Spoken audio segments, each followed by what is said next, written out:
Hello and welcome to True Crime and Justice. What are we doing tonight? Well, we're going to stir the pot a bit tonight again. I am. Yes, we're going to stir the pot. This is a big pot we're stirring tonight. So, anyway, before we start, hope you've all had a lovely day. It's been absolutely gorgeous here again today. Then I got a phone call off my son about half one-ish. Do you want to come over ours tonight about 3:30, 4? We're having a barbie. Of course I'm going over. Beef burgers, coleslaw, salad, all on a bun. Lovely. And so there's me, my daughter turned up with her lad, my other grandson, Angie, his mother-in-law, who lives with me until the end of the week. On the 1st of May, she moves into a new property. And Tracy and Simon and the two babies. Well, Ellis, he's not a baby, but he's my big boy. And Olivia. And God, does she like to push buttons. Every time I mention her, my eyes sort of like roll in my head. They really do, because she really likes to push the buttons. She screams about anything. She has a little meltdown about everything. Like Ellis picked up a plate today for his burger to go on. That was my plate. Wow. She's going, and we're going, it's a fucking plate. Grab another one. It's a paper plate. Stop the screaming. There's no need for it. And she squeals about everything.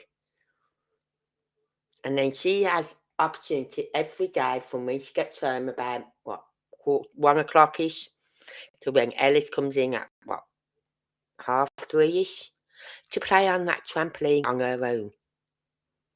Every day. Ellis wanted some time out on his own, on the trampoline. No, I want to go and play on it as well.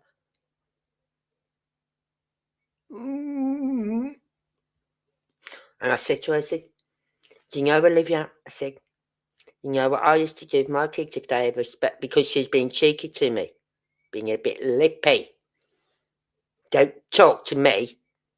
She was going and all this like. I said, you know what I would do with my kids when they spoke to me like that? She said, what? I said, you want me to show you? She said, yeah, go on. I said, come here then. And she wouldn't come by me. I said, yeah, exactly. You know what I would do. Old school. Then you'd have something to squeal about and cry about and moan about. Because, God, she don't like push our buttons. But otherwise, it was a lovely evening. I come home about, 6:30-ish. I've been there since about 3:30, 4:45. That was enough for me. I'd had something to eat. I'd had a coffee. I had a chat. And all that. And I had to come home and water my plants anyway. And then just tidy up my kitchen. So, yeah. I have been trying to find some more info on all that info you sent me today, Anne. Oh my God, that family is huge. Right? And I just seen something and I didn't click on at first when I first read this information today. I didn't click on. But I've seen it today. And it is, well, I'll leave it to you to decide. Right? Because, hold on. Let me pull it up a bit. Right? You got all these. The father, the mother, relationships, 4th cousin, 9th cousin, 1 time removed, 6th cousin, 2 times removed, 4th cousin. You know what I mean? It's unbelievable. But then you get down to this. The birth of Deborah Jean Harrison. Now, that's the person we was looking at before, Deborah Jean Harrison. Right? born 17th of September 1959. Remember that date, 1959. Right? Let's go it here.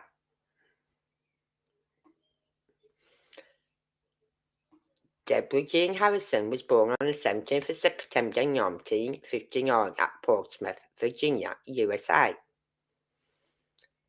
Marriage.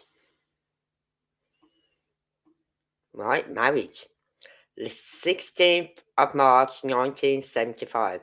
Can you work out how old she was from that? You don't have to, because it tells you. She was, hold on, I'm going to highlight it. She was at age 15 years, 5 months and 27 days, married John Alvin Temple, who was at the age of 22 years, 4 months and 16 days, son of William Edward Temple and Gladys Hope Riddick, on the 16th of March 1975 at Chesapeake, Virginia. 15 years. She wasn't even, well, she's just short of 15 and a half years. Right? 15 years old she was when she got married. He was 22. He was 22. Now, I don't know what the ruling was in 1975 for children getting married that young to a guy who's yeah, it's a huge family. Yep. I didn't see it at first time. And it was only when I was just getting it ready to put up on it, and I'm reading it through again, like 15. 15 years of age? What the feck? She's just short of 15 and a half. But 15 years old, married to a 22-year-old. Isn't that illegal? Right? Now, we all know how this family runs, especially Katie's family. Right? And I don't know how all these people are related to Katie's mother. Right? I really don't, because I haven't seen anything of Rosenbaum or anything in these names.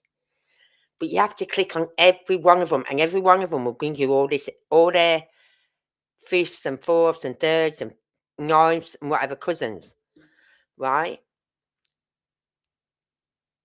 And I thought, that isn't right. That is not right. You know what I mean? It's 22, she's 15. That's 7 years older than her. Okay, my husband was 11 years older than me, but I was 19. Right? 19, January, November. Around about nearly 20 when I met him. Right? I was old enough to make my own decisions then. I was 19.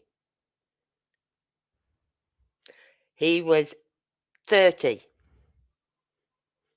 However, I didn't get married until I was, how old was, I was 24 when I had my son in 99. I got married in 89. I was 6 when I had my daughter, so I was 24 when I had my son. So I was 24 years old when I got married. Well, no, I wasn't. I was actually 23 when I got married. Because I got married in the January of 89. And my birthday was in the March of 89. So I was 24 in the March. So I was actually 23 when I got married. But 15 years of age. That can't be right. Really, really can't be right. I am just gobsmacked that even went through as a marriage. And then they go on about how old Katie was when she married Seth. Right? She was 19 when she married Seth. 18, 19 when she married Seth.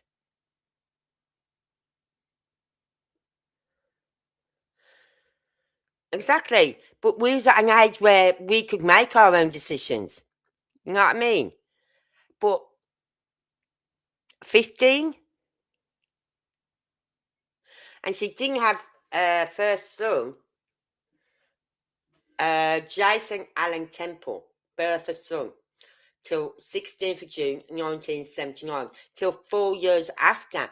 So she was 19 when she had her first son, first child. Gives it you later. I don't even have to work it out. I'll tell you. Jason Allen Temple was born on the 16th of June 1979 at Norfolk, Virginia, USA, at age 19. She was 19. Right? Divorce, 22nd of July 1985. I'm not surprised. 10 years later. Deborah Jean Harrison and John Alvin Temple were divorced on the 22nd of July. Hold on. See if I can highlight this. 22nd of July 1985 at Chesapeake, Virginia, USA. Right? So that's when she went back to the name Harrison. Right? Married name, February the 14th, 1986. As of the 14th of February, 1986. Oh, no, sorry. Yeah. As of the 14th of February, Valentine's Day. Oh, how sweet. Give me a bookie. 1986. Her married name was Cake. So she got married again on February the 14th.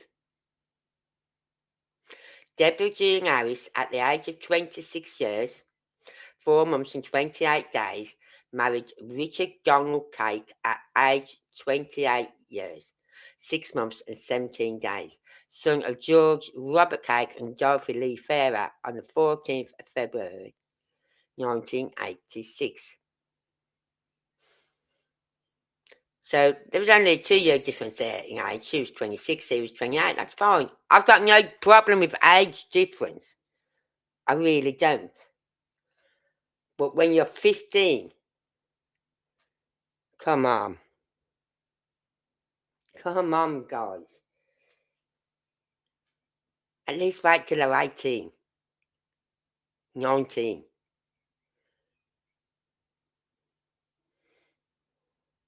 So as from February the 14th, 1986, the married name was Cake. She married Richard Donald Cake at age of, he was 28 years old. Birth of son, 15th of July 1987. So he was 8. This one, her oldest son was 8 by the time the second son came along. Richard Edward Thomas Cake was born on 15th July 1987 at Norfolk, Virginia, USA, at age 27. So she was 27.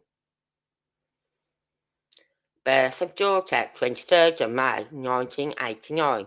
Tiffany Nicole Cake was born 23rd of May 1989 at Chesapeake, Virginia, USA. She was 29 then. Right? Divorce again. 18th of May 2007. So how long was that? 85, 90, 22, 20. 22 years she was married to him before she got divorced. Deborah Jean Harris and Richard Donald Cake was divorced on the 18th of May 2007 at Norfolk, Virginia, USA. 22 years she was married to him. She married him in 85, 85 to 95, 95 to 2005. 22 years. Right?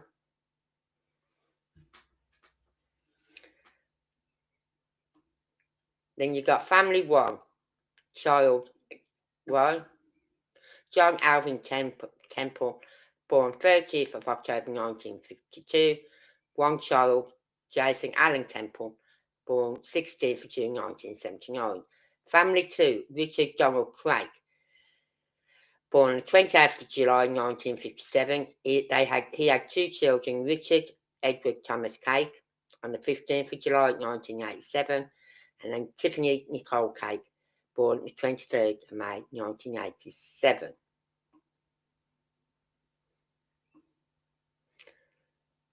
Virginia birth records 1964. Deborah Jean Harrison, right, it's got loads of them. I don't know where you got this information from, Anne, but for fuck. Then I downloaded this and opened it. I thought, whoa, we are real. If this is any member of Katie Pryfoot's mother or grandmother's family, right? Because I don't know if it is. It may not be. But as I said, as I was thinking today, I thought, this name of this woman, right, came up earlier on in the case. Because someone on here mentioned it then, and I went, no, that's not her mother. They sent me the picture, a Facebook profile, and I went, no, that isn't Katie's mum. And we know it isn't because unless she got married again after that second marriage, after she got the divorce in 2007, unless she got married again, but we know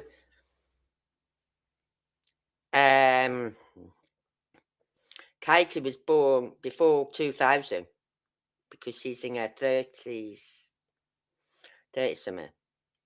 But then again, no.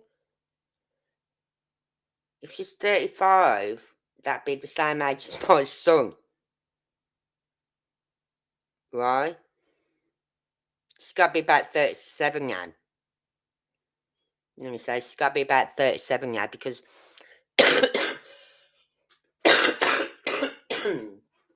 because she was 35 when Sebastian went missing. That took 15 years off her age, so that took her back to when she was 20 when she had Sebastian.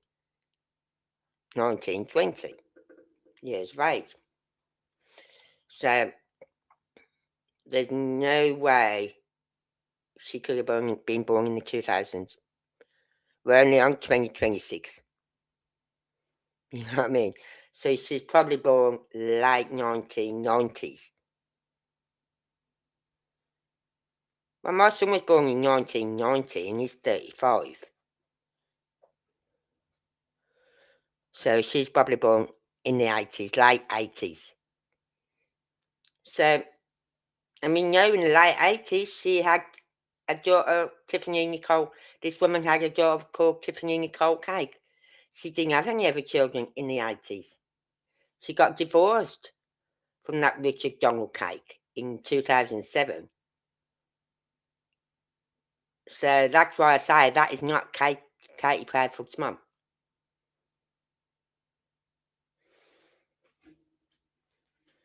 Right, so then if you go up, hold on, let's go back up. Let's click on father. Right, Deborah Jean Harrison. Let's click on the father. Yeah. It should open some up for him. Let's see, Claiborne Rudolph Harrison. Father. Born November the 10th, 1910. Date of birth, 28th of died 28th of November 1981. And a mother, Matilda Johnson. I love that name, Matilda, I don't know why. 4th of November 1916, died 25th of May 2007. So her mother actually died. And did she get the divorce? When did she get that divorce? Now she got her divorce, her second divorce in 2007. The daughter did. the year she got a divorce from her husband, the mother died as well. Right. Let's see. He got married at 20 years old. Her father was 21 years old married to Shelby Jean Newton. At Bertie County, North Carolina. Birth of daughter, September the 17th, 1959. Deborah Jean Harrison was born on the 17th of September 1959 at Portsmouth, Virginia, USA, at age. Oh, well, that was the mother would have been at age 22. Or the father would have been, he'd have been 20. Hold on. Yeah, he'd have been 22. The father would have been 22. Father died 16th March 1975. Deborah Jean Harris, aged 15 years, 5 months and 27 days, married John Alvin Temple, aged 22 years, 4 months and 16 days, son of William Edward Temple, Gladys Hope Riddick, on the 16th of March 1975 at Chesapeake. His father died,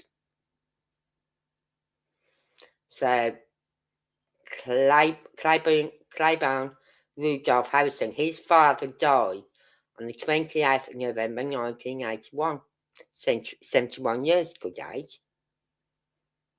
Father of bride, Deborah Jean Harris, aged 26 years, 4 months, married Richard Donald Cake, aged 28 years, 6 months and 17 days, son of Robert Cake and Dorothy Lee Farrer, on the 14th of February 1986.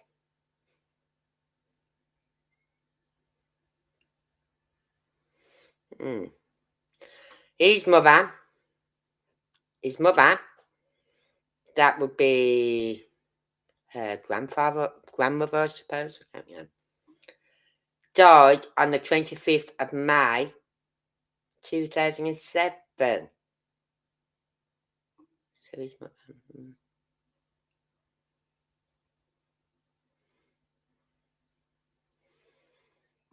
Oh, she was 90 years old.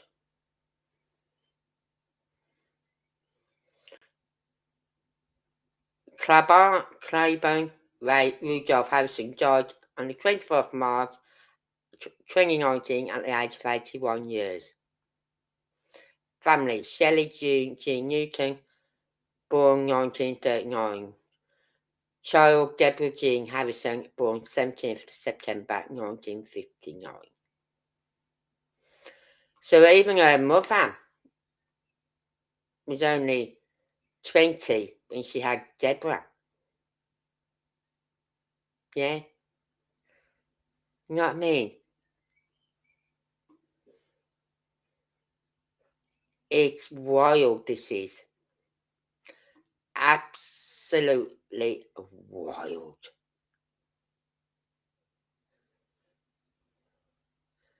Yeah, we got what it is, right? Let's go back.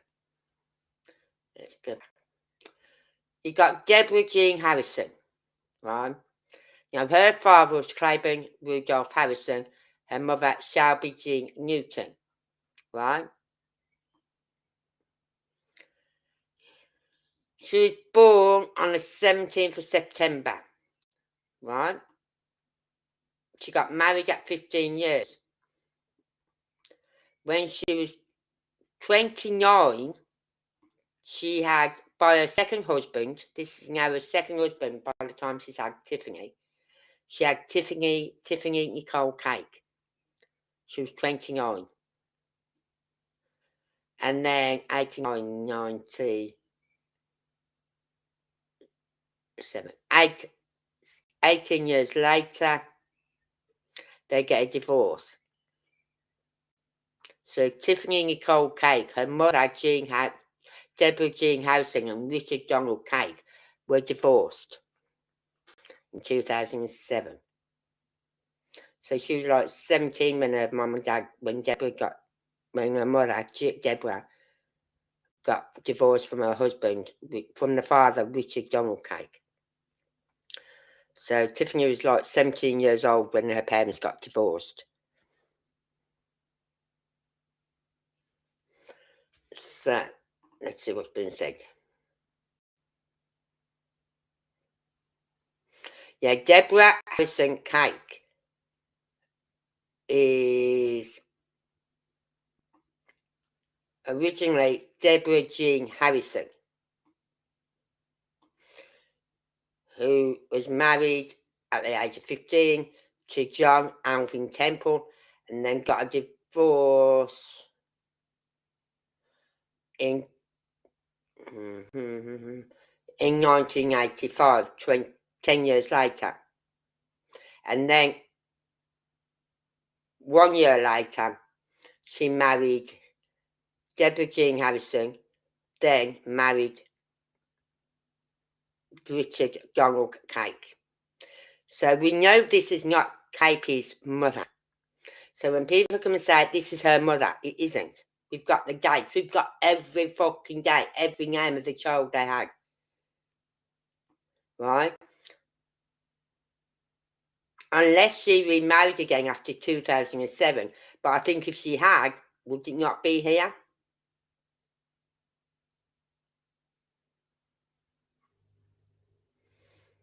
You know what I mean? Surely it would be on these records if she remarried again. To Payne. Because that would be her maiden name. That was KP's maiden name, Payne. Or Rosenborn. Or whatever the fuck it is. You know what I mean?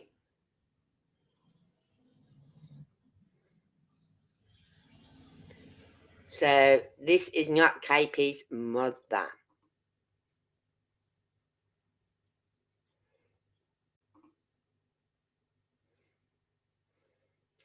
Right, so we're going to look at some other people, shall we? Yeah, we'll have a look at someone else. Let's have a look at the ninth cousin.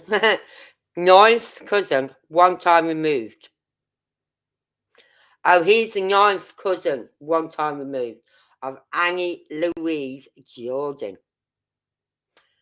There's Annie Louise. Sometimes you get a picture.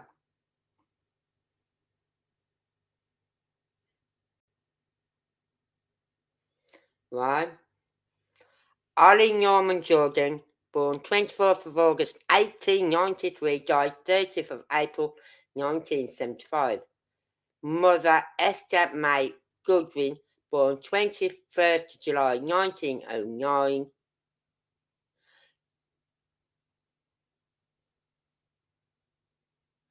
Died October the 3rd, 1980. Right? Annie Louise Jordan was born in 1932. As of 1933, Annie Louise Jordan was also known as Louise Jordan. So she dropped the Annie and just went by, in 1933, she went just by Louise Jordan. Witnessed marriage. Oh, she witnessed the marriage of Hubert Lee Jordan and Margaret Louise Copeland on the 20th of November 1948 at Chowan, County, North Carolina. Married name, 12th of February 1949. As of 12th of February 1949, her married name was Dale. It didn't give any dates about any divorce. You know what I mean? 12th of February 1949. Annie Louise Jordan at age 17 and 1 day. 17? Come on. What is it with this family? They like getting married very young. Married Jesse Thomas Dale at age 20 years. Son of Joseph Daniel Dale and Roxy Oral Dale on 12th February, blah, blah, blah. Right? Married name, 12th of February 1949.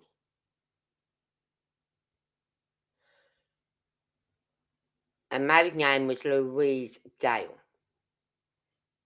Name variation 1950. As of 1950, Annie Louise Jordan was also known as Louise J. Dale.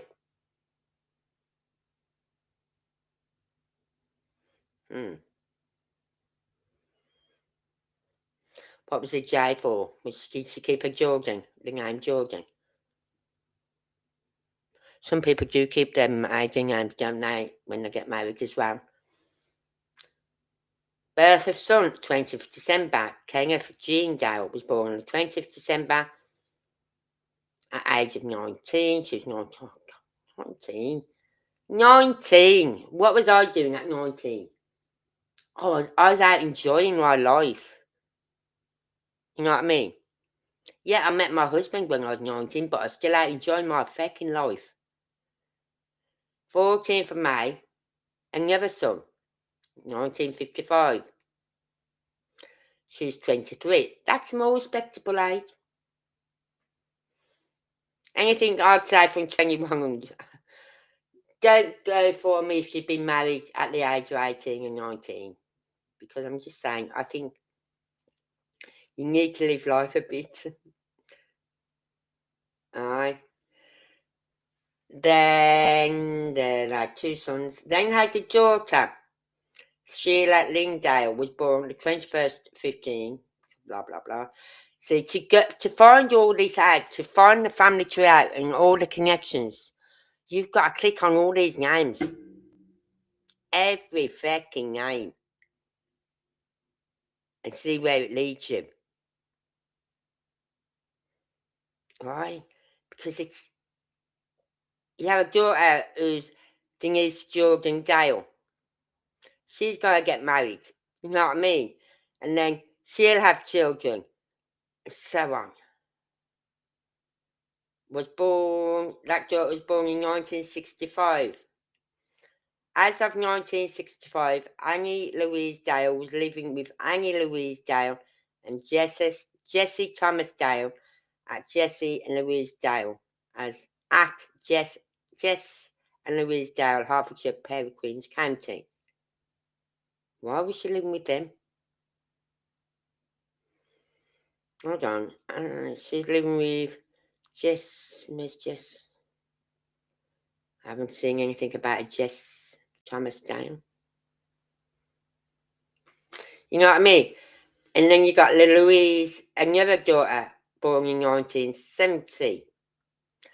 Evelyn Louise Dale. Stephen Allen Dale. Mother of groom, Stephen Allen Dale. 18 years, 7 months and 8 days. Married Cynthia and Gail Giambra. Amber. Age 18 years. And I'm thinking, her mother died. Whose mother is it? I've lost track already because of all these different names. Whose mother died?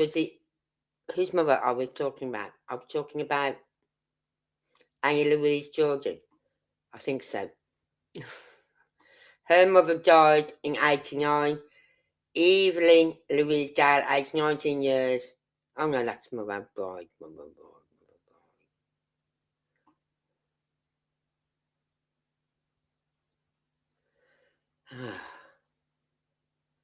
So many names.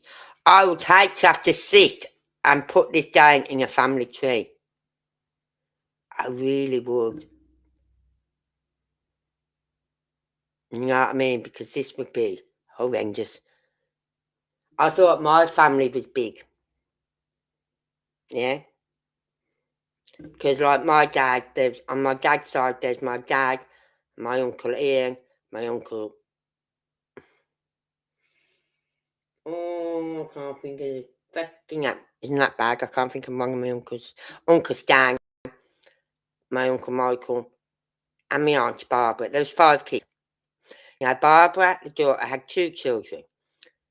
Michael had 2 children. Stan had about, I think it's 3, maybe 4 children. My Uncle Ivan had,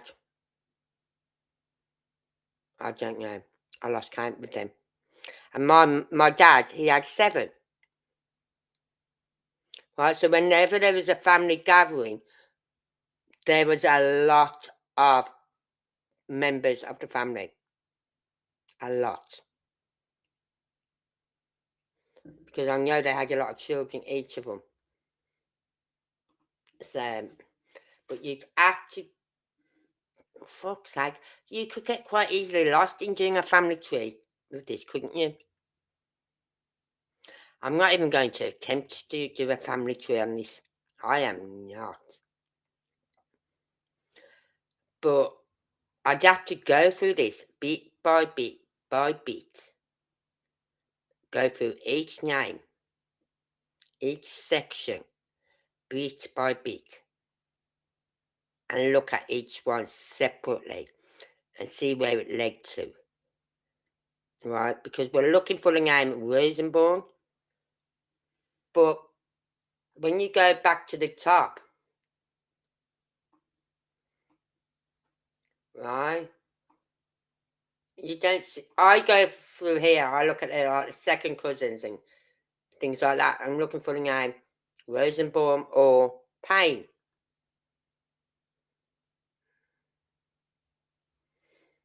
But you don't see any Rosenborns or Paynes. Let's have a look at Barry Hollis Baker. See, I just look all the way through this because it's got, if there's any connection to Rosenborn or Payne, yeah, Rosenborn must be Katie, her mum's married name.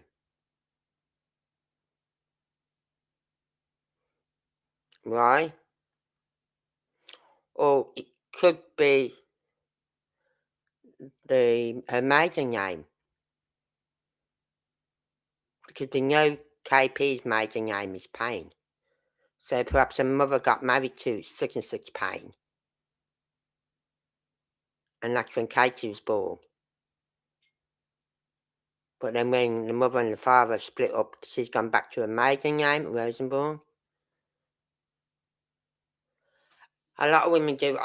Someone asked me when me and my husband split up. Right, I said, you gotta go back to your maiden name. I went, no. I said, because my children's names is Ravenhill. I'm not changing my name now. Because it's sort of like, I just felt I'd be disrespecting my children by going back to my maiden name. Right? If I got a divorce, I'd have been disrespecting my children because their father was Ravenhill. But his death came before the divorce, so I've just kept my maiden name.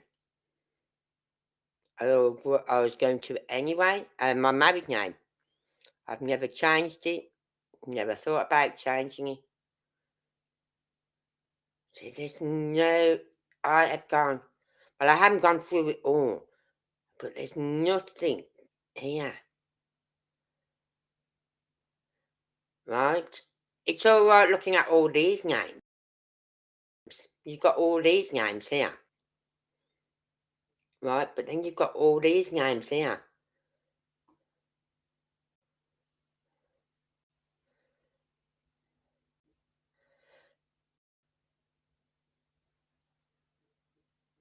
And that is a lot of names.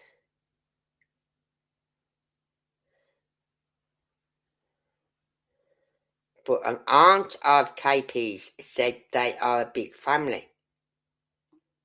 And she was quite surprised that when Sebastian came up missing, none of the family said anything, apart from the grandmother, who was upset about Sebastian going missing. That was Katie's grandmother. So it had been Sebastian's great grandmother. Right? Which was Katie's grandmother, I believe, was Yarda, her sister. So Katie's grandmother, Yarda, was Katie's grandmother's sister, I believe. Don't quote me on that. So there is a lot of names. So you'd have to go through each one and dissect each one, and we're just looking for the name either Payne or Rosenborn. And this is going to take forever. They may not even be related to Katie. But it's just the fact that someone kept saying this is Katie's mum. Well, now we know it isn't KP's mum. Right? We now know. Hold on, I'll go back. That Deborah Jean Harrison is not KP's mother. Not by marriage. She's never married a Rosenborn or married a Payne. Whatever. She's not married to any of them. Because if she had, if Deborah Jean Harrison had married again, it would be here. And on the 18th of May 2007, Deborah Jean Harrison and Richard Donald Cake was divorced on the 18th of May 2007 at Norfolk, Virginia, USA. It doesn't say anything else about any other information about another marriage, like in 2008 or 2009, 2010. It doesn't say anything.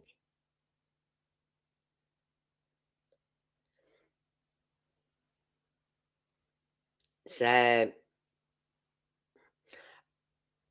no, I don't know, but remember her grandfather who died? His funeral she went to, who she took Sebastian to the funeral.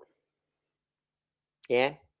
In 2019 or 2016, 2019, something like that. Right? I don't know what his name was.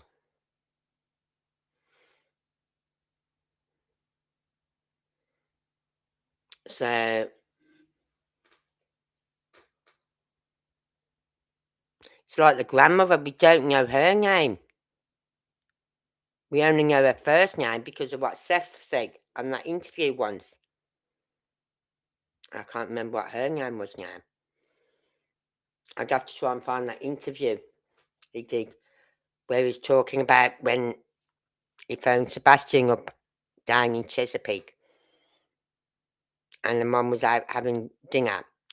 And Sebastian was back home with the grandmother and her mother. Right? And so we knew that her mother was not. I always said, when people kept saying, this is her mother, this is I thought, no, it isn't. And now we have the proof. This woman, what's her name again? Deborah Jean Harrison. Unless she remarried after May 2007 to a Payne or Rosenborn, then this woman is not Katie's mother. Plus, Katie was born in 1980 something. In 1986, she got married to Cake. That would have been around about the time 86, 87, maybe 88, that Katie was born. So the dates don't tally with Katie's birth, with her age.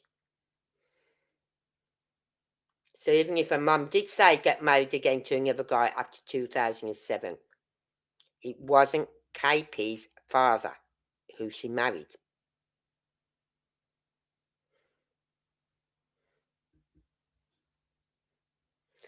Plus, her mother's name is Francis.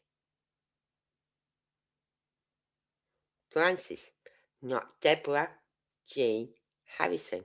Francis is her mother's name.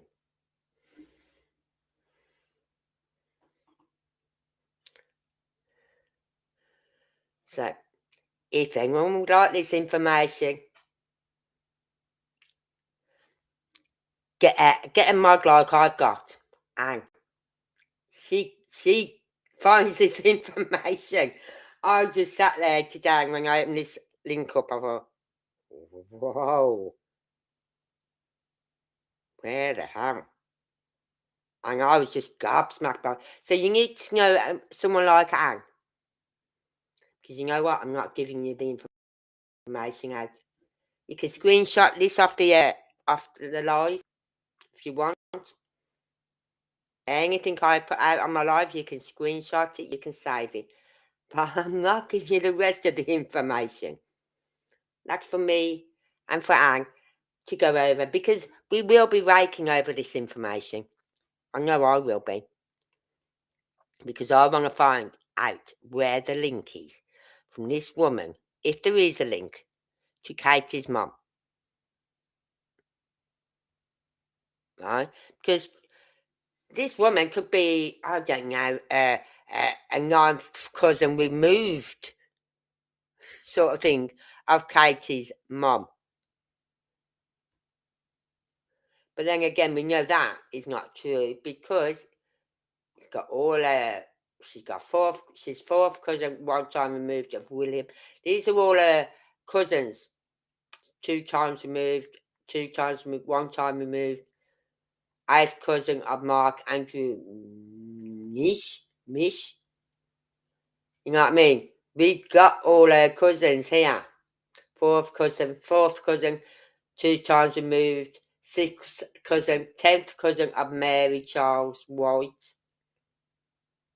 So I will be going through, what I'll do, I will go through each one of these first. Michael Vance Baker. Right? And then when I've got all these information, I'll be going on through all of his names. Right? Or I might just stop at that, get his information, look at that name, look at this name, right? And then come back to this one. Once I've gone through all these names here, right? Not forgetting all these names here, right? Once I've gone through every name here, I will then go back to Michael Vance, click on him, and go through all the names in his. And so on. So if I've disappeared for weeks on end, you know why? I'm frazzled. Because there is so much information on this, it's unbelievable. Right? So much. And, yeah, I'll show you another name. Hold on. Let's have a look. Just pick a name. Let's have a look. 10th cousin of Mary. She's 10th cousin. Mary Charles White. She's 4th cousin, 1 time removed of Annie Louise Jordan. We've heard that name come up. Right? We've heard the name Riddick Jr.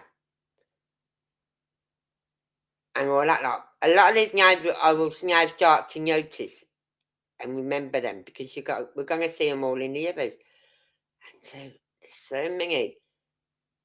1945, she was born. As of 14th of September 68, her married name was Hurst. So she was born in 45, 55, 60, 45 to 65, 45 to 55, 55 to 60. She's 21. Birth of daughter, she was 23 at the time, Catherine Louise Hurst.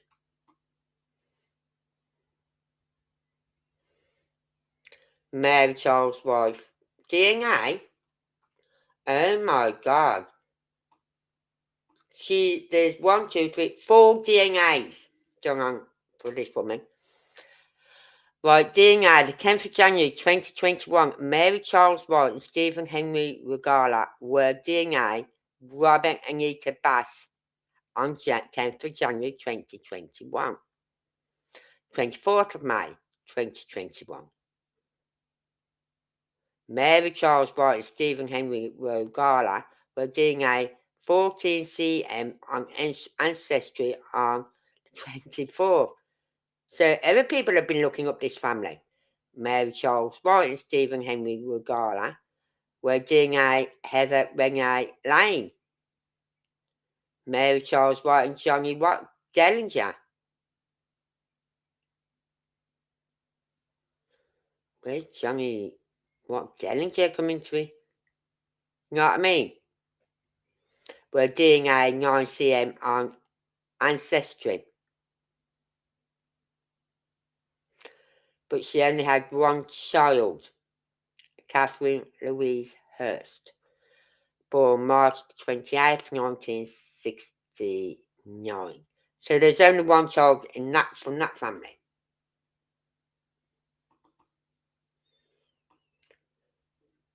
At least they're keeping the family numbers down by only having one or two children.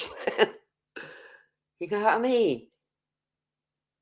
And then if you click on this one, oh, Michael Vance Baker.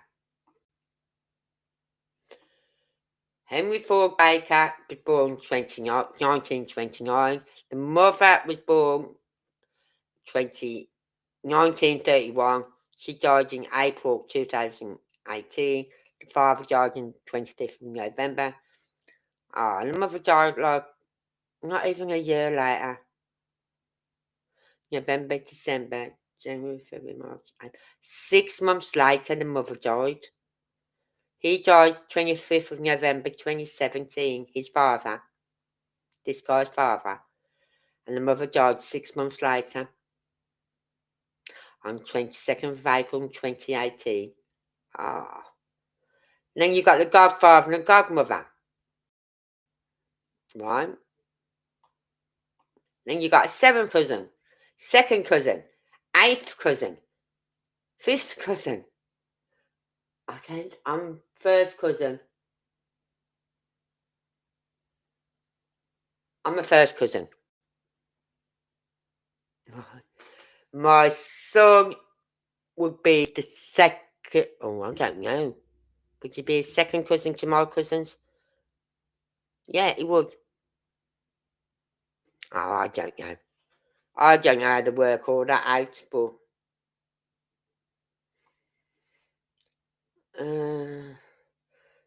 God, this one, it's got the time he was born, 11:22 a.m., weighing 7 pounds 15 ounces.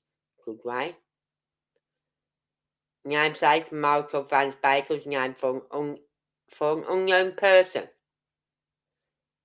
Okay, I just like that name, that kind of name.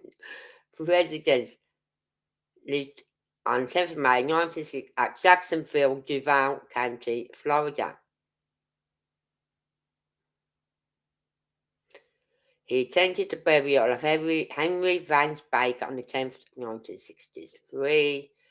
Michael Vance Baker was photographed circa 1966.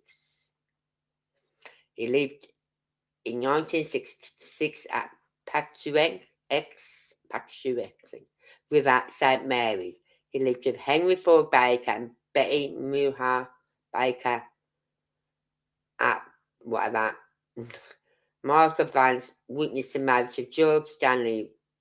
I'm not even going to start pronouncing his name because I'm just going to savage it. So, if you want to screenshot this, get your screenshots in because I'm not keeping this up for long. He witnessed, oh God, just witnessed where father's on Tiger Cruise.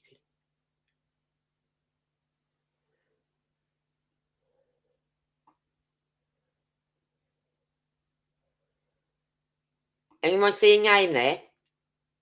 Michael Vance Baker was a witness when Henry Ford Baker and Gerald Winston Rogers were father and son Tiger Cruise. Christopher Seth Rogers on 10th of January 1979 at USS Dwight D. Eisenhower. Is that a ship?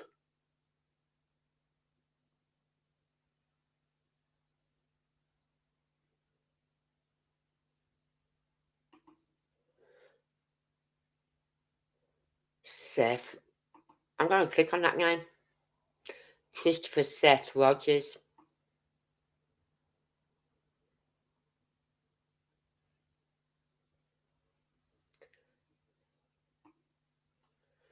Very nice, like Washington, USA. George Ann Thompson and George Rogers, Virginia Beach.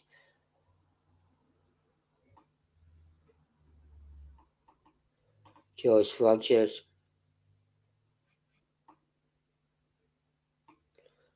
I'll go back. Christopher Seth Rogers was employed by Tuffy Braithwaite and Carol Braithwaite in 1979 at Henry's Seafood Restaurant. Well, we know Seth was born around about this time, I'd say, 79, 80.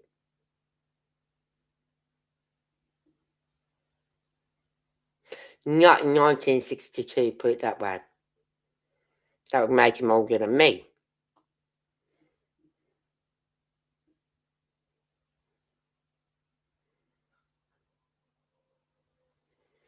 But isn't it weird, that name? Even though it's Christopher Seth Rogers. Yeah, Sebastian's father's name is Seth Rogers.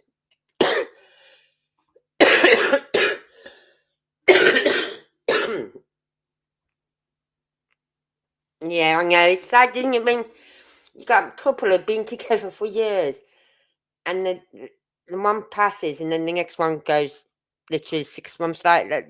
That's due to a broken heart. They say no such thing as a broken heart. Yes, there is. Yes, there is. You know what I mean? So that is so sad.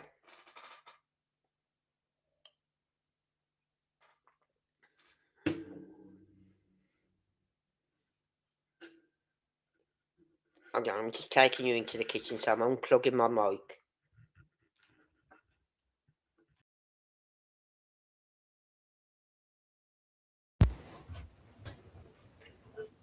Because I'm taking you into the kitchen. Just pop that there a minute. Does it?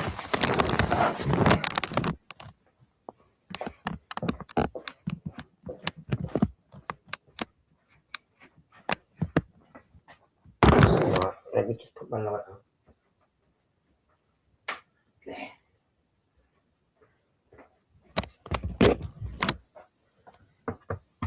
So, but yeah, it's sad when you hear the cases like that because there's so many people who that happened to, and it's like my sister, right? So sad for her because she was so looking forward to her retirement. Yeah. But I think she resigned the fact that she may not spend her retirement with her husband. Because her husband had been, my brother-in-law, been ill for years. So I think she resigned to the fact that she would never spend her retirement with her husband. So when her retirement come up, what, was it last year or a couple of years ago? It was sad because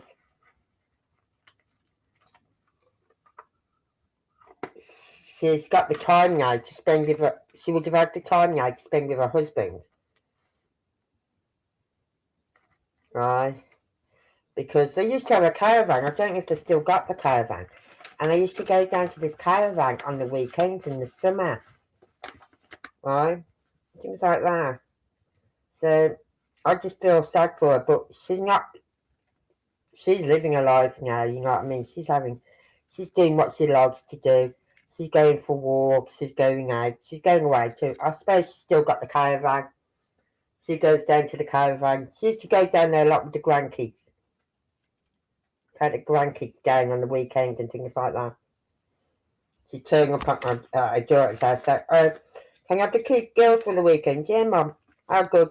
We're going down the caravan, by the way. You know what I mean? And that's what my sister used to do, her and her husband and my brother-in-law. who do just get the grandkids and take them off for the weekend down the caravan. So I should imagine she still does that. But yeah.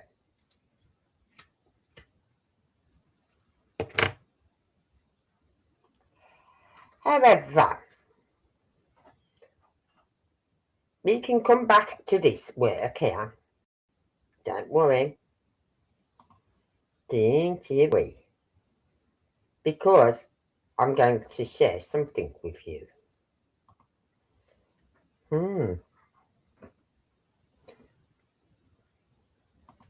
If it'll let me.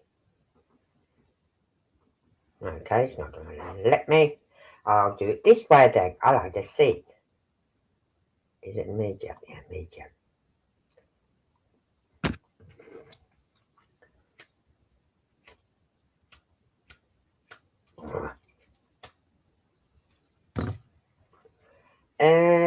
Not image.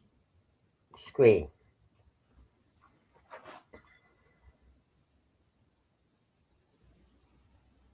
Did you see? Yes.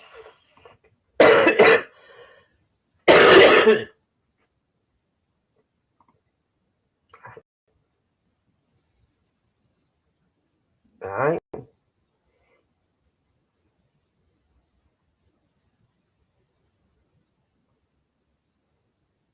So, as you can see, the apple doesn't fall far from the fucking tree in this family of Katie's family. Right? Because this is, who's this now? Let's have a look. This is Laura McClure. In Katie, it's Katie's side of their family. So that's another name you need to look out for, Anne. McClure. In all those names. In all those names, in all that information you just sent me, that's another name you need to look out for. Right? And she's convicted of, and this is not allegedly, this is there. Boom. Got it. Convicted of sexually assaulting a 15-year-old girl. This was credit to JLR. This was done a while ago in 24. This was posted in 2024, May 2024. So this credit goes to JLR and to Anne. I think it was Anne who sent it me. I can't remember. I don't want to take it off the screen because it'll show her all my emails addresses and everything. I don't want that.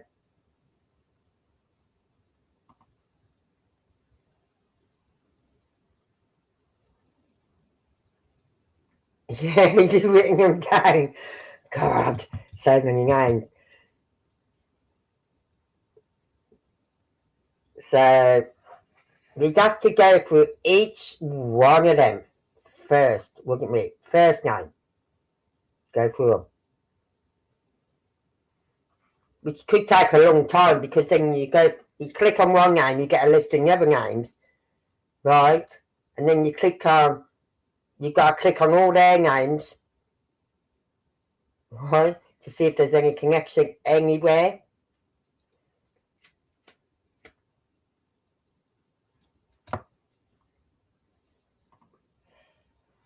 But this is Kate's, not her sister, I wouldn't say it's her sister, was from her side of the family. Right? So, and we all know that she's got a big family. So, has she got aunts, uncles?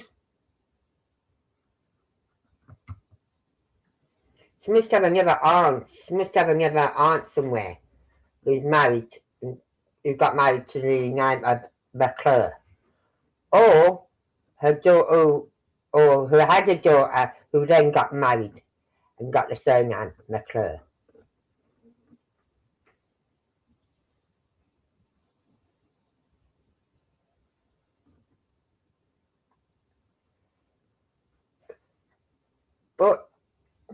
You think back to what KP went through,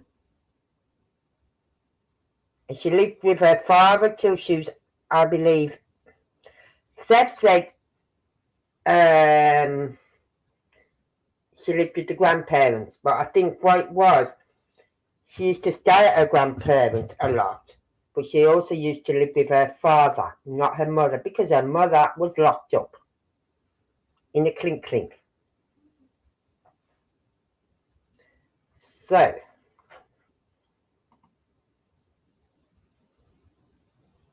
loads of coffee.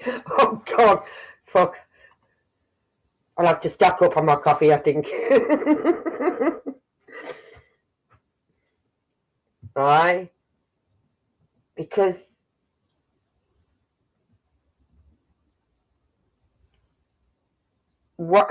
she lived with her father. I remember Seth saying she lived with her father, and when she was 18, she left her father's, 17 or 18, or was it 16? Might have been 16. She left her father's and went to live with the grandparents. So it may have been 16, but she did live with her father for a while.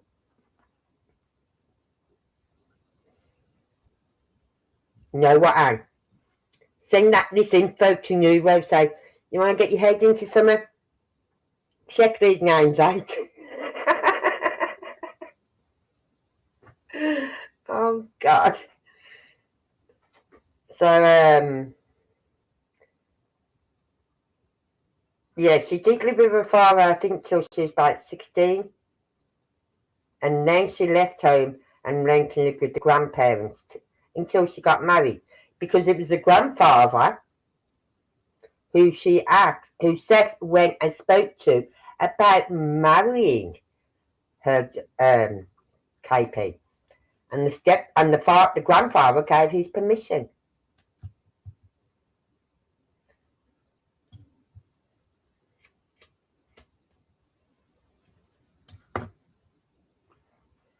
But it just fascinates me, like that one woman was looking at, that Deborah, her daughter goes, Mom, what was you doing when your daughter hits 15? Mom, what was you doing when you was 15 years of age? When I was 15, I was getting married. You know what I mean? I was out going out and with my friends and having fun, right? Going to school, getting my qualifications. No, I'm getting married. I was getting married at 15.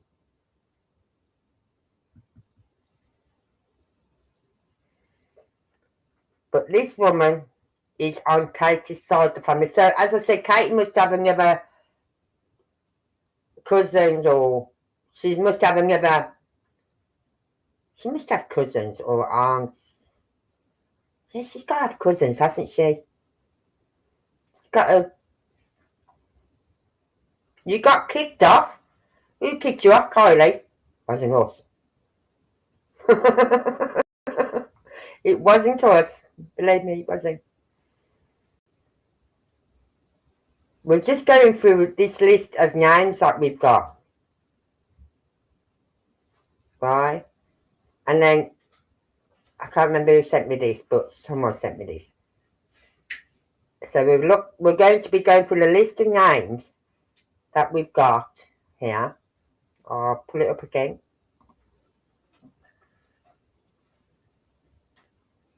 We're going to be slowly going through this list of names.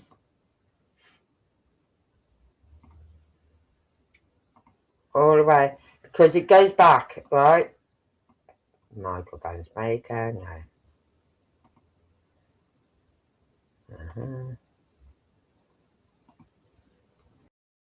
Not the one. Oh, 13, hold on.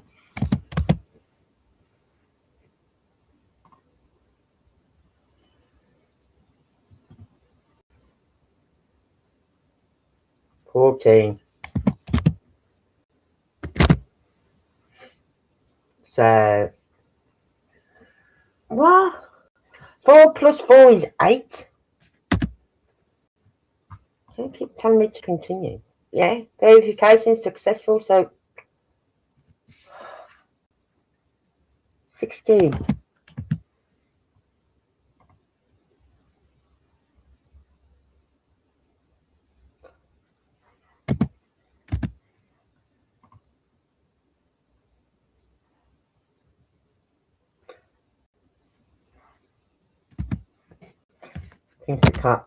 Things I can't add up.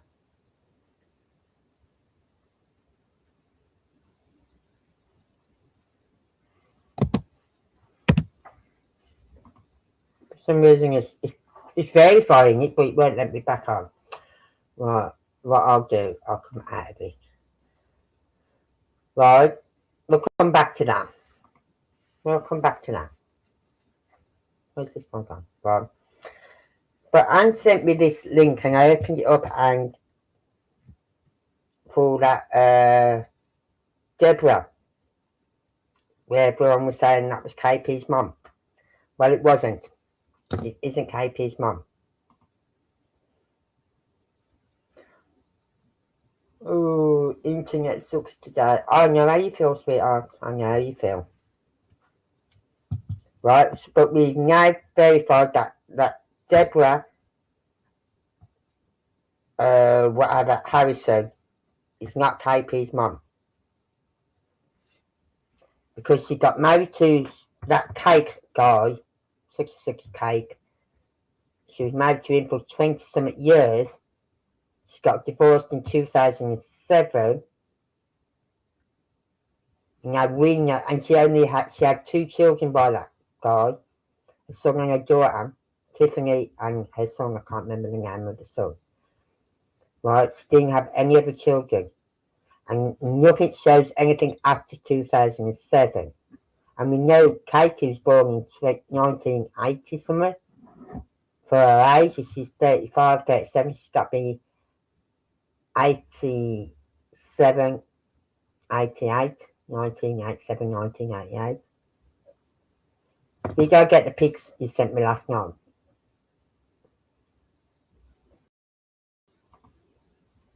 Hold on, I'll get email again because I don't want to be showing it on.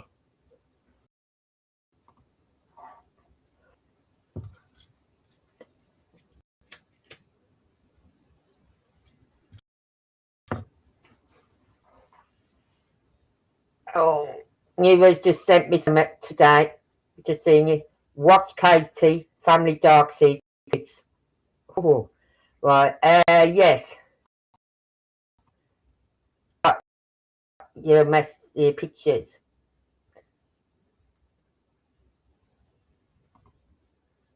Yeah, that Deborah Ragsdale Harrison is not KP's mom. We've gone through her.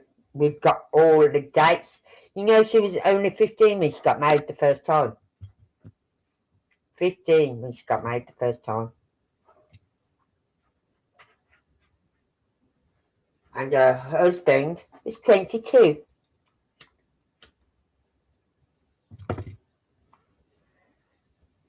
And that marriage lasted 10 years. And then she got married again to 66 Cake. And that marriage lasted something like 21, 22 years. And there's nothing after that marriage. After her divorce to that, whatever his name was, Cake, there's nothing.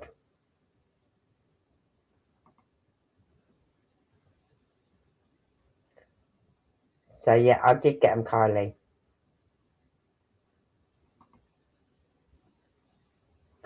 So what's this one? Katie Nero sent me. It's old. You've probably seen it, but I only seen it the other week. The family, that family is toxic. Let's have a look.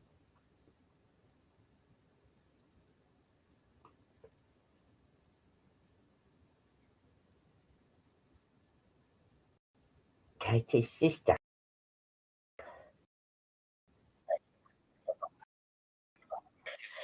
Hold on. But we can get off this. We'll just close that down. Delete. Close that scene down. Right, and then we're going to share. If I let me share. No. Okay, I'll have another scene. Media.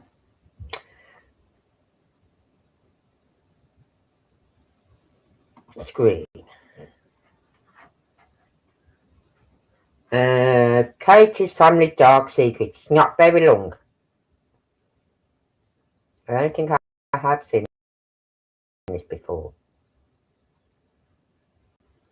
Right.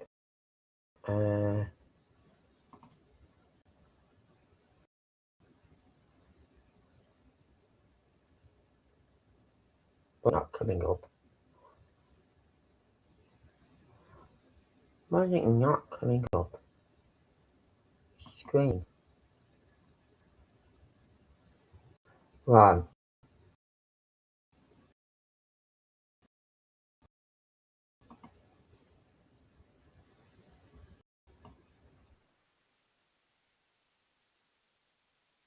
Exist. Oh, I've got to join him again, haven't I? I'm going to. No, I don't want to join. I want to subscribe. I must do it to be doing. So, we're going to watch this again. Okay?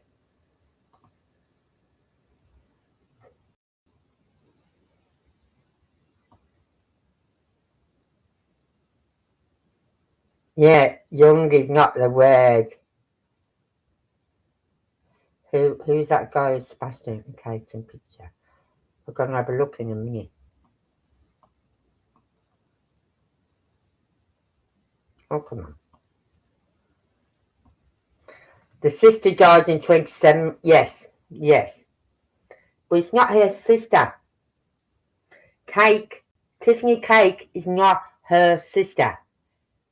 It could be a cousin, a second cousin or a third cousin, but it's not her sister.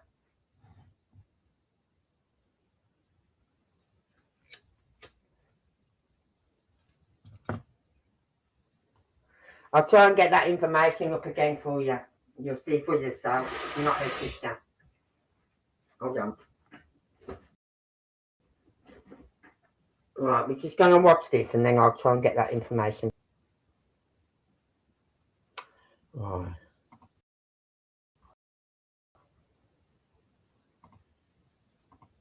Still missing. His stepfather, Chris, keeps talking, stays quiet. But the hole gets deeper, as yesterday we got to know a bit about Katie's family.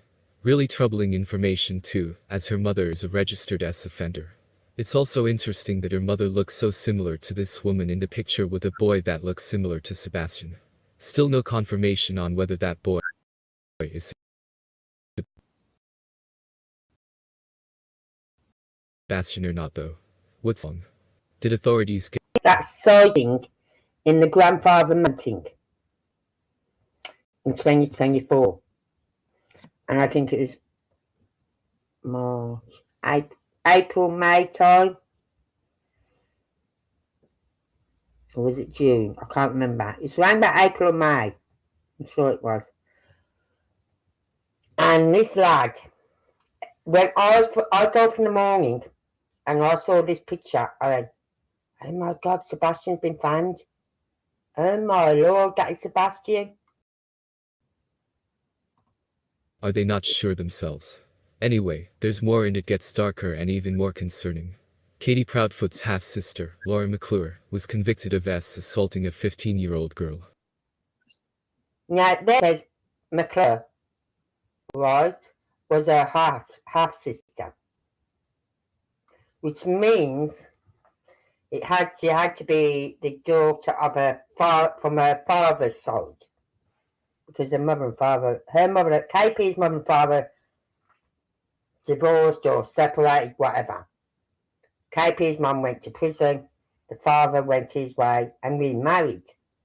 And we know he had 2 daughters, and I think it was in California. Right? Hold on, I'm just going to take you back into the living room.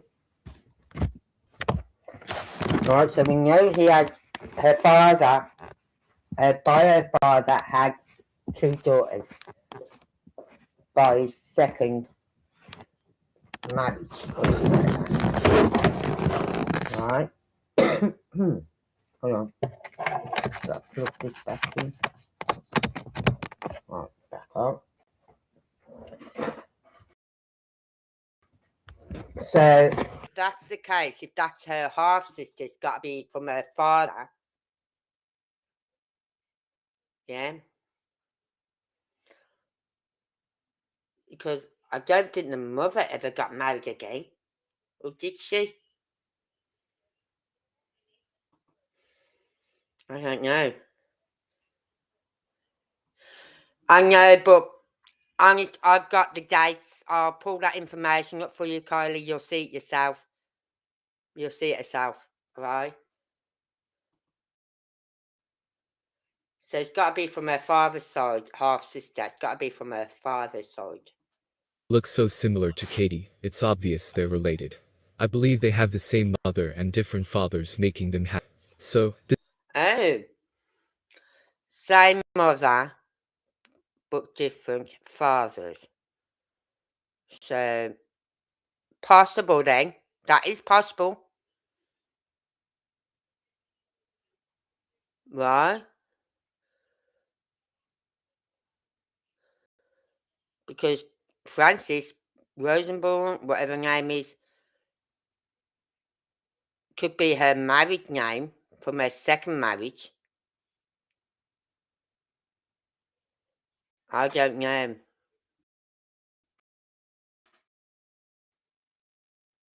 this incident and the charges date, Laura spent 9 Right, I'll read it here. It says Laura Ann McClure of Chippewa Falls will spend 9 months in jail, 4 years on probation, and 3 years of extended supervision after being convicted of 2 counts of second-degree SA of a child. The charges date to March 2015. Judge Roderick Cameron on Wednesday ordered McClure, 36, to write a minimum 2-page apology to the victim. He also ordered her to pay $1,036 in costs. It took a jury less than an hour in August to convict McClure, whose last name at the time was Wominski. Okay. A second defendant in the case, Justin L. King, 36 of Chippewa Falls, was also convicted in August of 2 counts of second-degree SA of a child. He is scheduled to be sentenced by Cameron at 9 a.m. Monday, December the 5th. According to a criminal complaint against McClure, a girl said she consumed alcohol and was with McClure and King. The girl remembered King having asexual relations with her. McClure admitted engaging in sexual activity with the girl.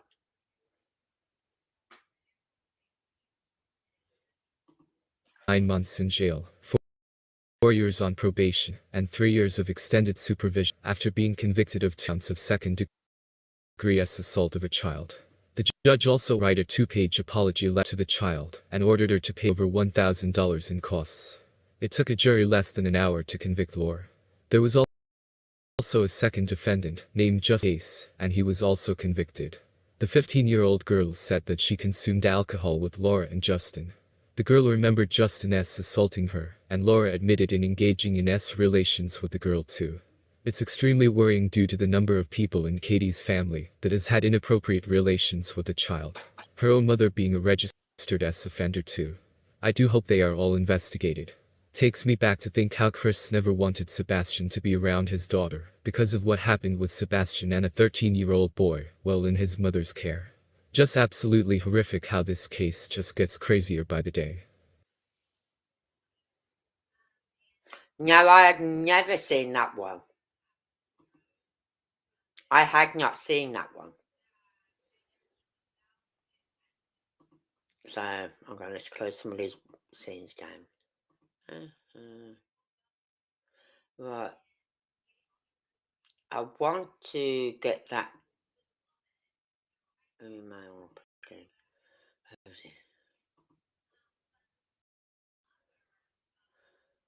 Honest, Kylie, you've got to see this. You have got to. Oh, God.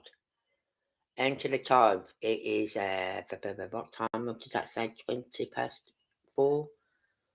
4:20? 4:20.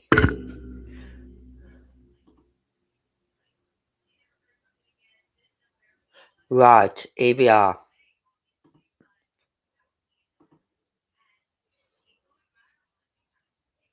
Hopefully it'll share it with us again.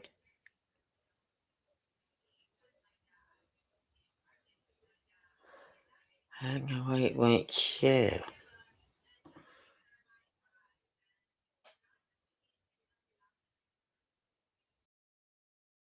Stop sharing. Alright. Why won't add scene? Well, I'm going to close this one down. I don't want too many scenes open. Add a scene. Media. Screen.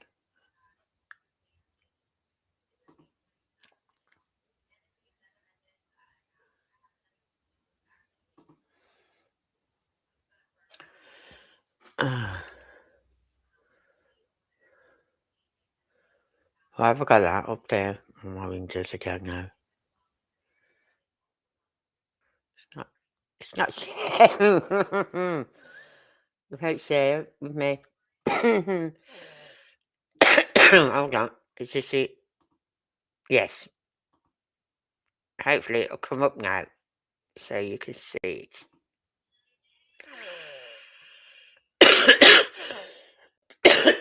Right, it's up.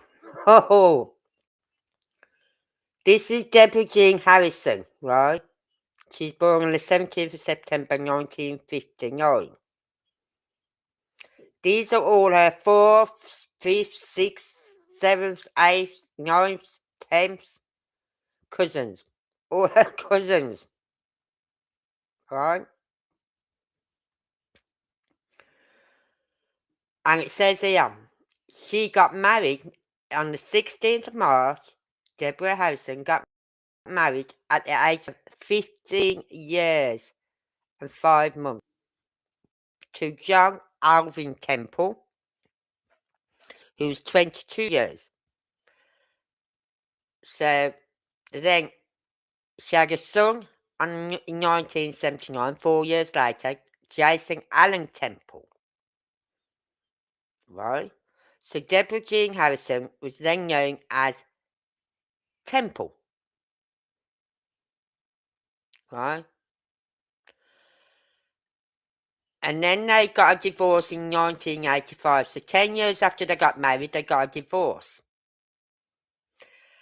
And then she got married again on the 14th of Feb 1986, a year later,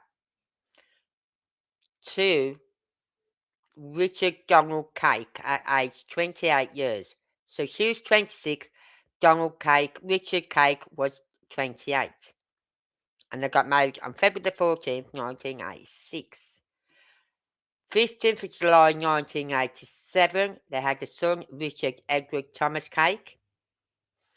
Then they had a daughter on the 23rd of May 1989, 2 years later, Tiffany Nicole Cake. Then 18th of May 2007, so as I said, they got married in 86, 96, 2006, 21 years. They've been married 21 years, and then in 2007 they got a divorce.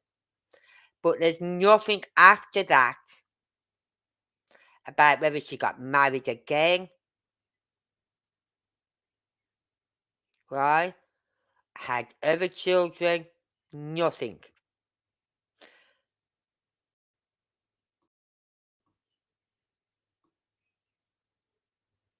Virginia birth records, Virginia divorce records, Virginia marriage records. It's so much info. And as we said, if we was to go through all this, we'd have to go through each name separately. Just to try and find any relation to KP.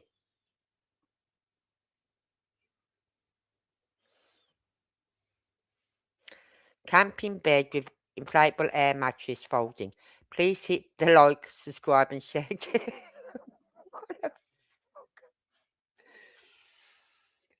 I don't know what my mug is on about, but please hit that like and subscribe.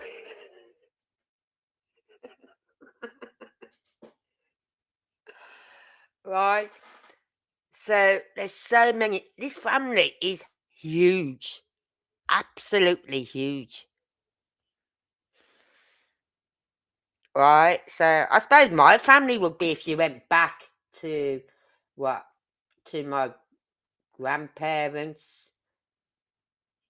with their with my gran and her, whether she had brothers and sisters, I don't know.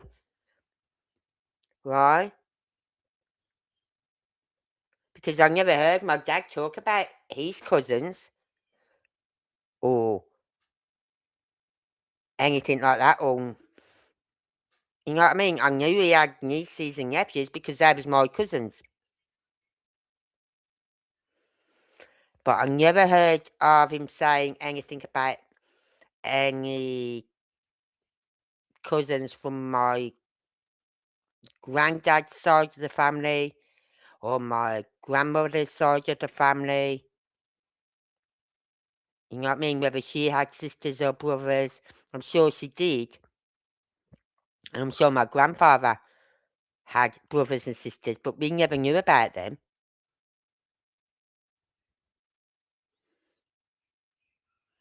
Oh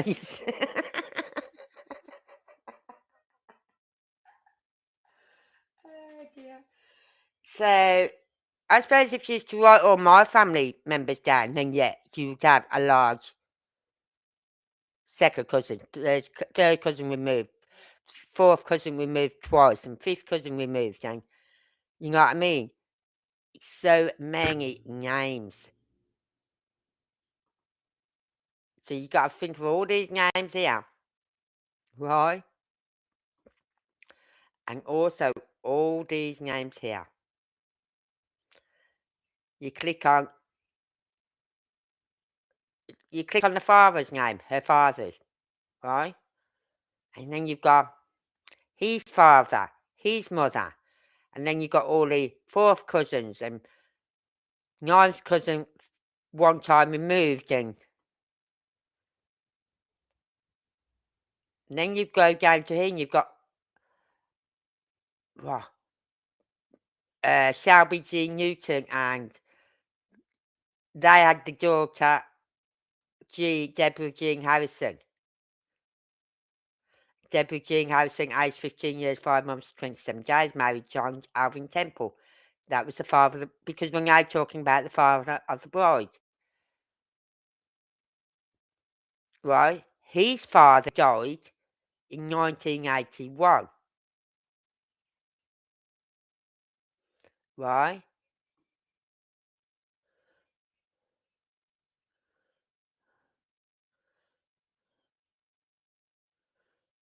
And there's one couple, wasn't there, who died. The husband died, and literally 6 months later, the wife died. I thought how sad that was. But you've got to go through all these names then as well. And I'm thinking, we could be here for a lifetime trying to search through these names just to come up with someone who is connected to KP.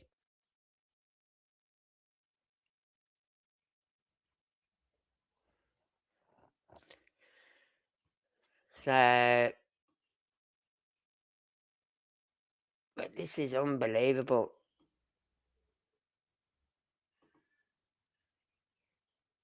No, nothing there. Images, let's have a look.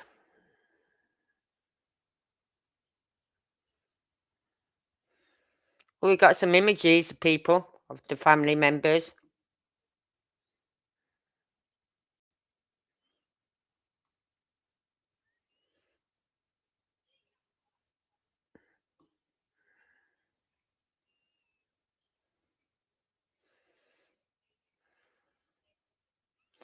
But I would not like to be doing their family tree, put it that way.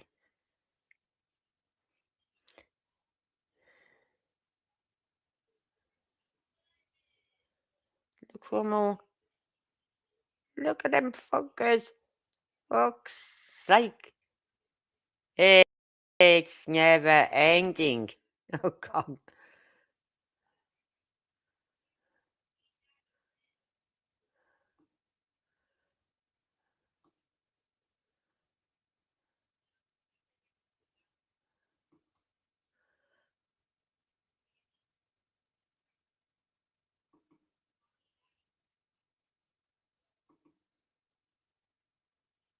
Oh, searching. Let's go back. Go back. Right. So that's just her father. That is Deborah's, whatever, Harrison, father, and all these second cousins and whatever.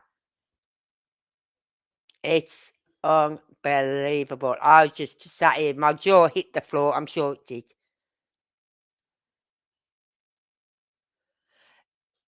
The picture, yeah. I don't know. Right. I think that other picture I just showed of McClure, that looks like KP side of the family. Right. Because that does look, she does look like KP. So it's either the mother, her mother, Frances, got remarried again and had another child. And look how that one's turned out, right? Or the father got remarried again and had another child. And we know we heard she's got two sisters, even in California. There's a pic of Katie Sebastian and some guy holding a little girl. I wonder who he is there? Oh, never seen that picture, Kylie. But it's just so many names, and you can't.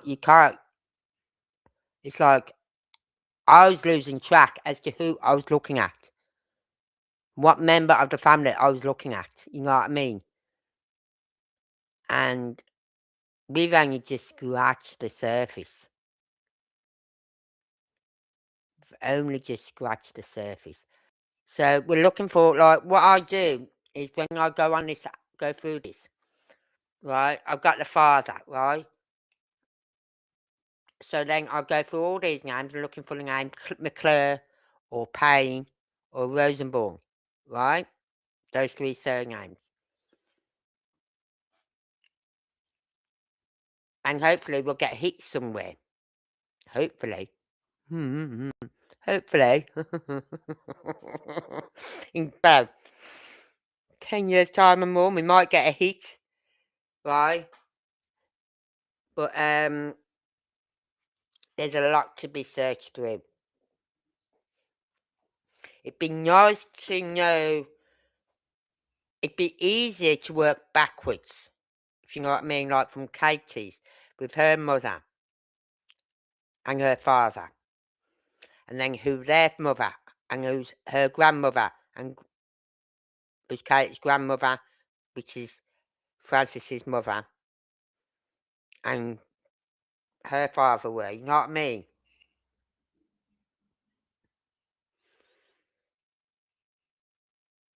So the grandfather must have been from the one she lived with when she was about 16, 17, right? She must have been not from her mother's side of the family, but her father's side of the family. If you get what I mean?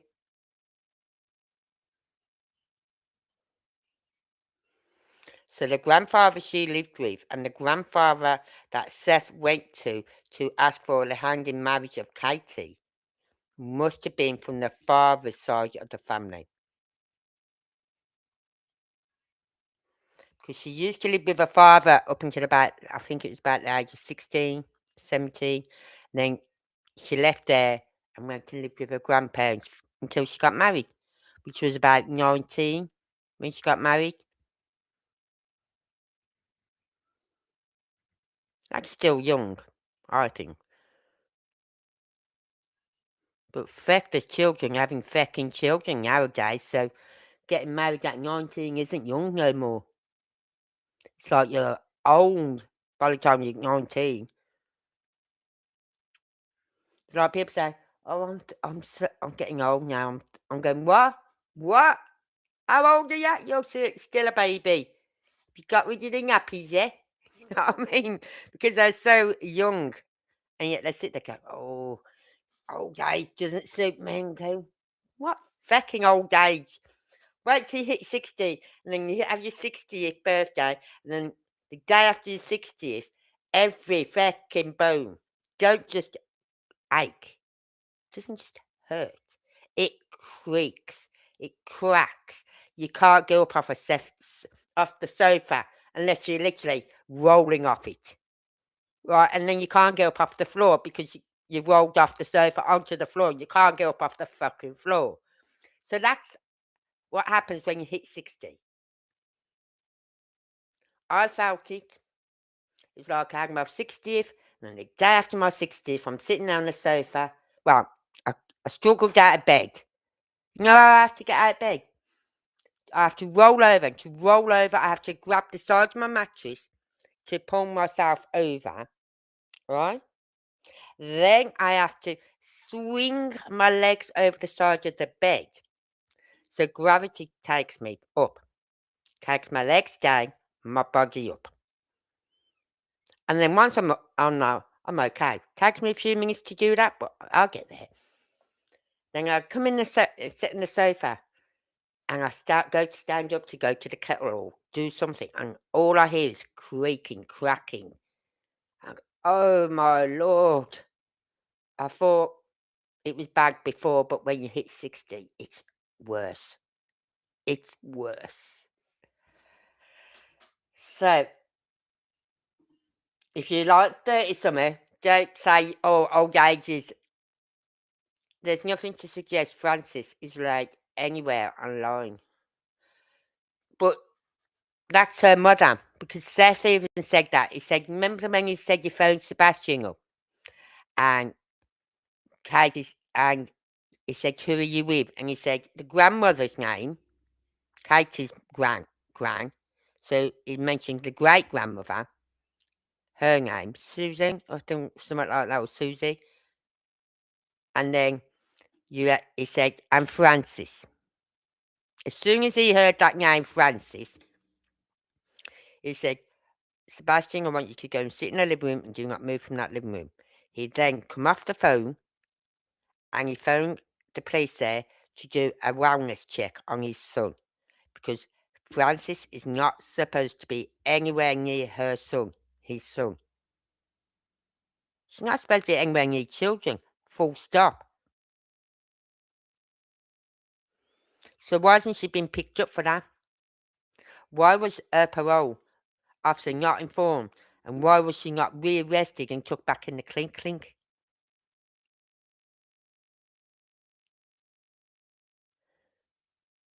Because she's definitely around children. Because the family's got full of them. The family's full of children.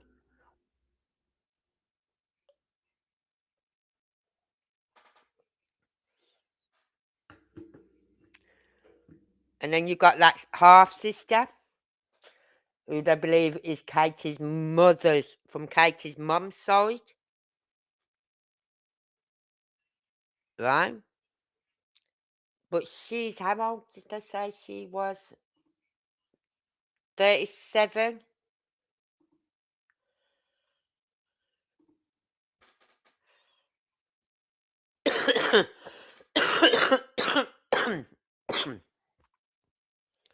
right? So people at the same age as Katie, because Katie's about 37. She was 35 when Sebastian went missing. So she's got to be 37 now, coming on 38. Yeah? 38 next year. Or 38 this year, whatever. So I don't think it's from the mother's side. I really don't. Because how could she have Katie and have another child at the same, literally the same year? Well, it's possible. Possible. I've heard of women having a baby, then literally 9 months later having a second one. So it's possible by a second person, by another father. But I don't know, I think it might be from the father's side.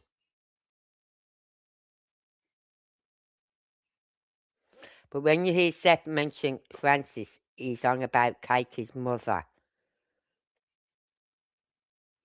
And I think the grandmother is Susan or Susie or something like that. I can't remember now.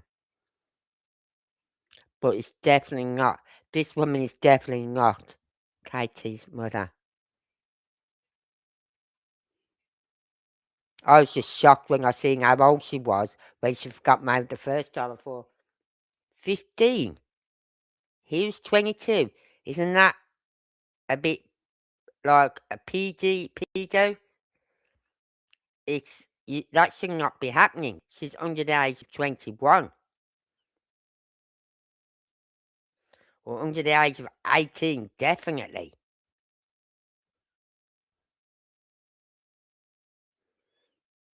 So I don't know what the law was in back then when she got married.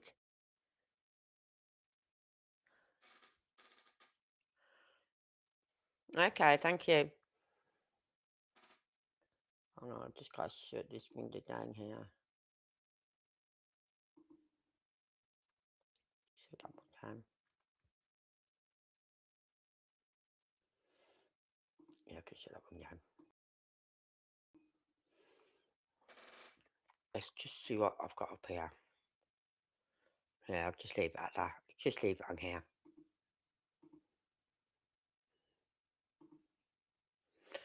But it's just name after name after name. So then you've got, that's her father. Right, so if you do all these names, then you've got his father, which would be Deborah's Harrison's grandfather.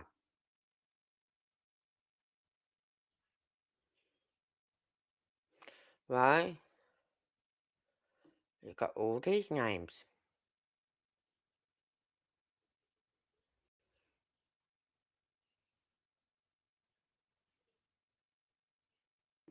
Feck's sake, her great grandfather mother was only 16 years when they got married. Oh my lord.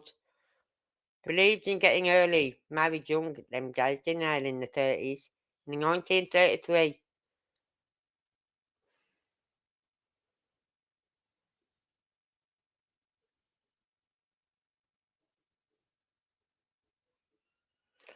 Right. Graham Harrison got it 19.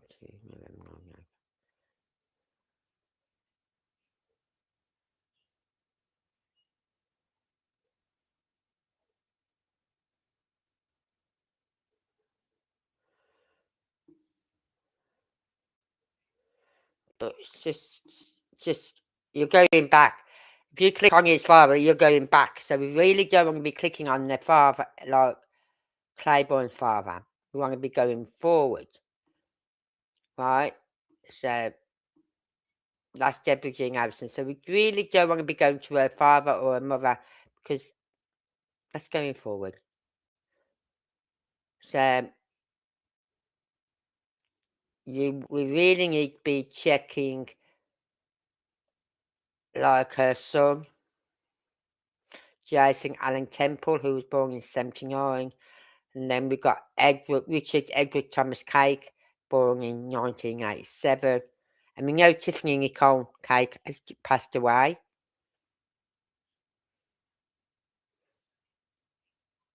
So, but it doesn't say anything here about her daughter passing away. There's no information about when her daughter passed away.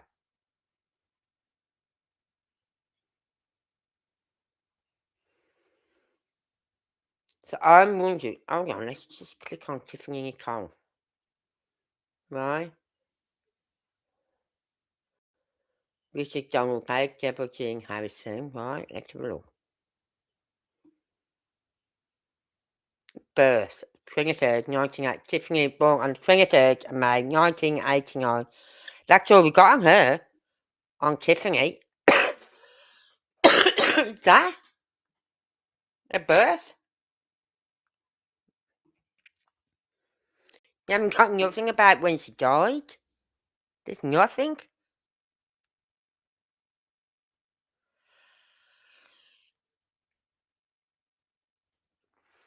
Because it would make her like 36 now, if she's still alive. But she isn't, we know that.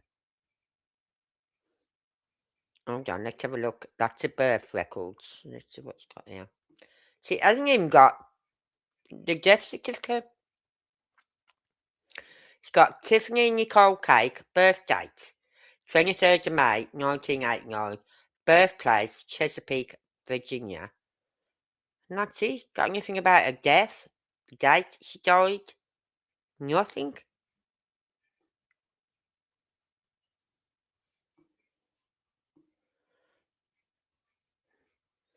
So she obviously didn't get married, and she obviously didn't have children, otherwise it would be all here. If she got married, or if she even had a child by anyone out of wedlock or anything like that. There's nothing to say she had a child, nothing.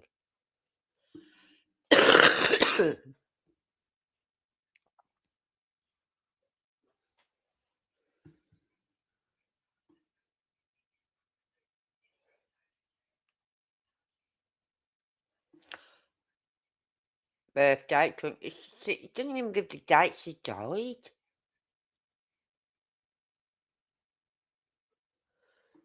So that's weird. That there's nothing about for Deborah Jean Harris after 2007, and there's nothing for her daughter, Tiffany Nicole Cake.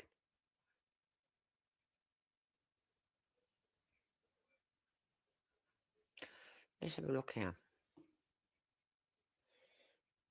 No.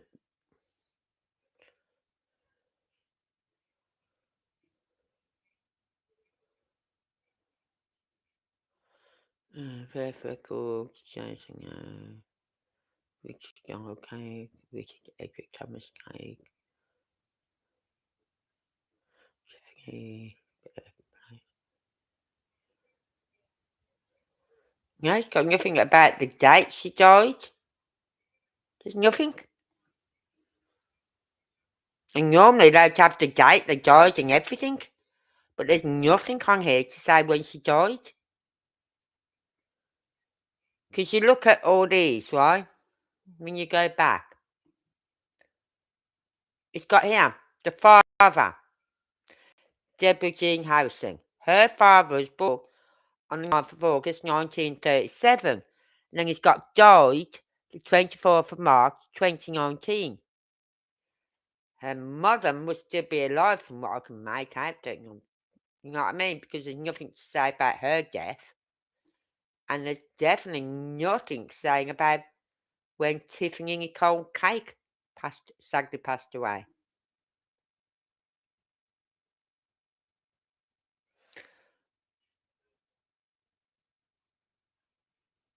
So, why isn't it on here though? That is weird. You know what I mean? Even when you click on her name, it doesn't tell you she passed away. She died on this date. It doesn't tell you nothing.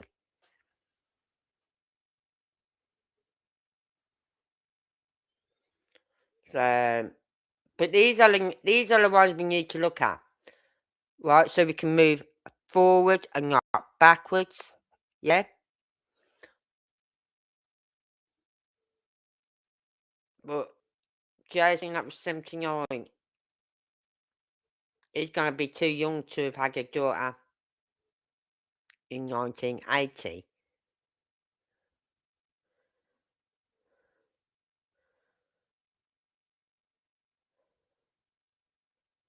So, who could we look? Oh, hold on. So, he's going to be too young. Jason Allen Temple is going to. He was born in 79. Katie was born in 80 something.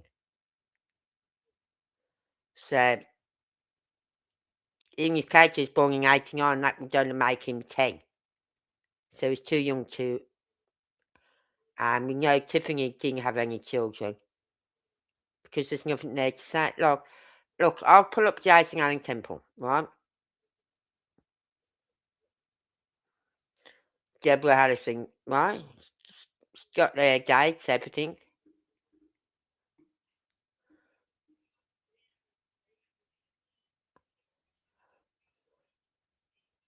Oh, so he's never been married either. Because there's nothing to say about his marriage. Nothing saying whether he'd been married, Jason Allen Temple. Because there's nothing there.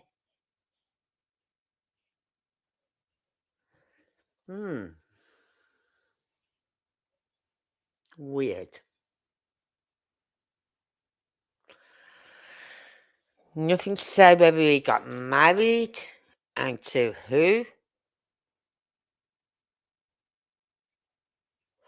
Whether he had any 79, 89.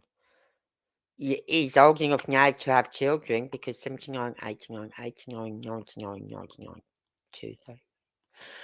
2009, 2019.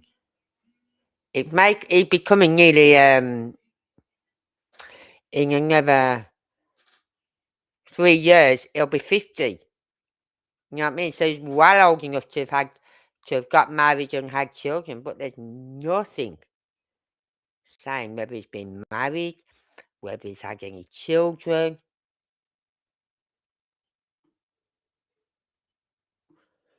Because when you go back here, it's got here. This is for Deborah, right?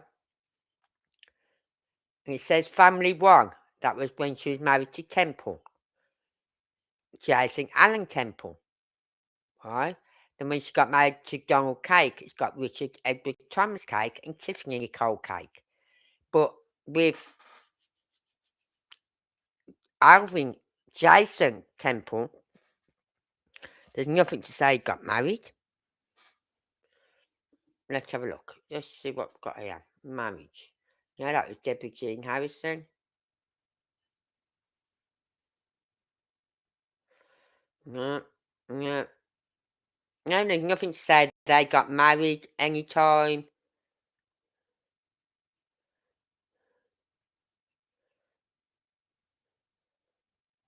89, 99. So, it doesn't look like they got married.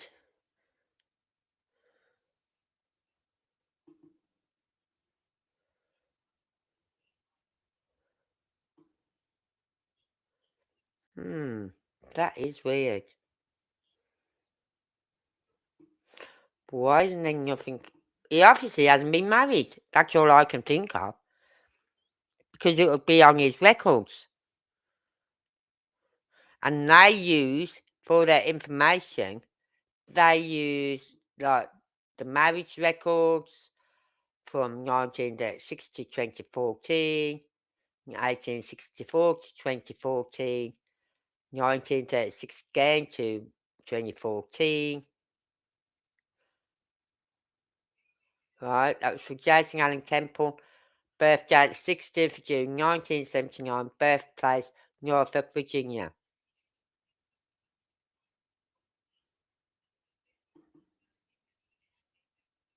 Let's see what it's got on this when I click this.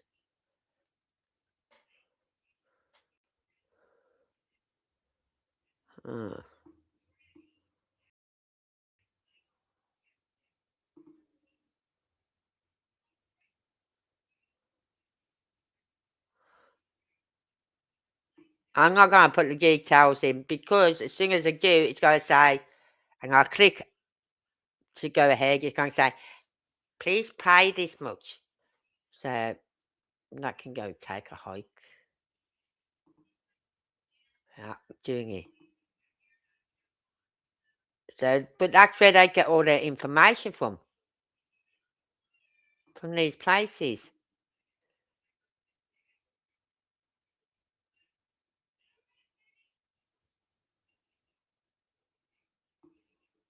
So surely, if Jason Allen Temple had ever been married, it would be on his records. Or if he's ever been married or had a child by someone without being married, it would be on his record, surely.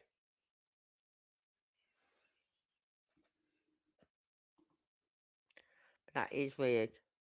What if these people are in a cult and share the kids around from family to family in the cult? He's got a kid on his Facebook. Yeah, I'm going to. Facebook is the best place to look for information for people. So that is one place I will be looking at these people.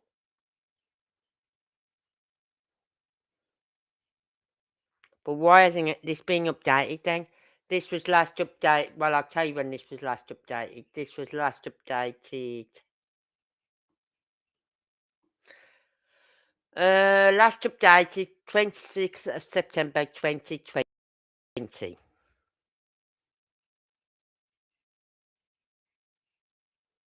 That would have made her son 8790. That would have made her son 33 when this was last updated.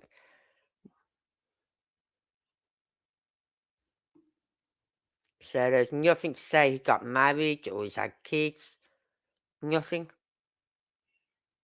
The son. Either of them. Thomas Craig.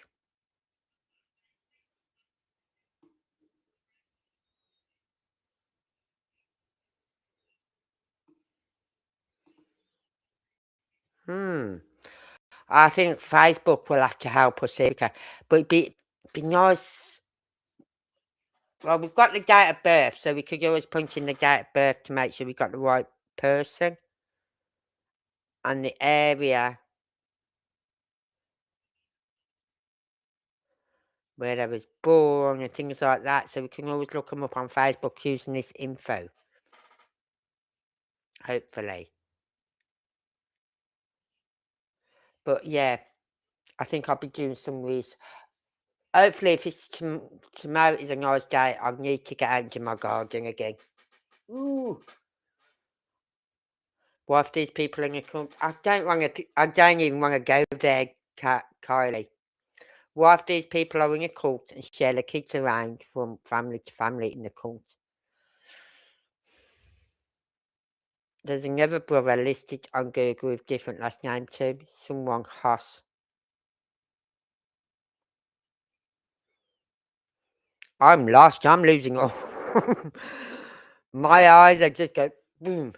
Because all these names are like little digits at the moment to me now because there's so many names. And the deeper you dig, the more you're finding. But I'm more interested in finding a family member who's related to Katie. And so far, the only one we've got so far is that McClure. That's her half sister. That's the closest one we've got to Katie. Is her half sister. It's okay. This is what I love about my channel. Everyone is open to their views, their opinions, but I'm not going to let my mind go there because, oh God, no. But I think what happened with what Katie's mum did, right? I'm wondering, did Katie's mum get pregnant? Frances get pregnant with Katie, right? And then after the birth or before the birth, her and the father split up.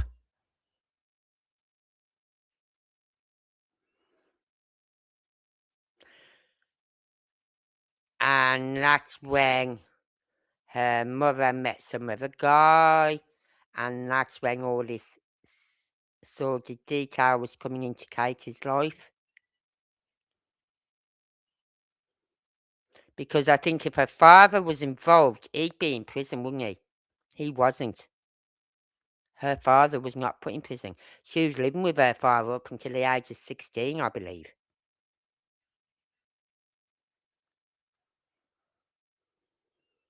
Right? I don't know if she lived with him straight away. I don't know if she went into some child foster care or whatever, but she was living with her father at one stage till the age of 16, 17.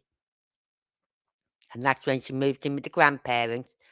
And then when she was about 19, she got married to Seth.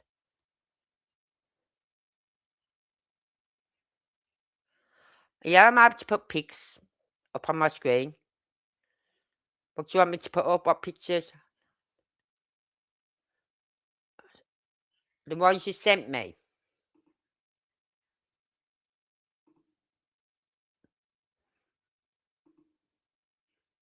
Hold on.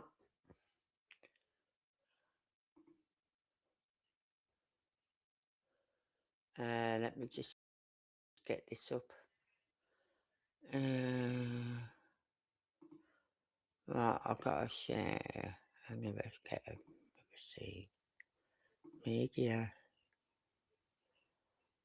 Image. Oh, no. No. Screen. No, I don't want image. Screen. Fuck off.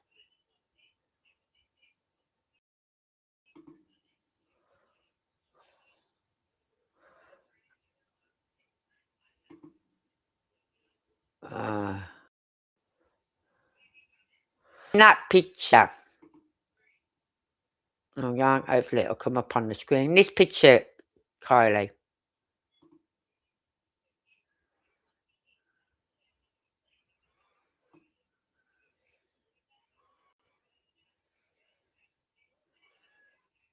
That one.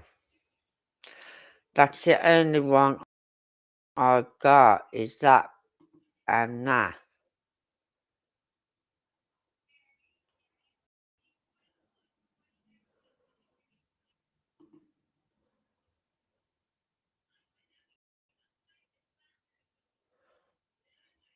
But I think she could be a relative of.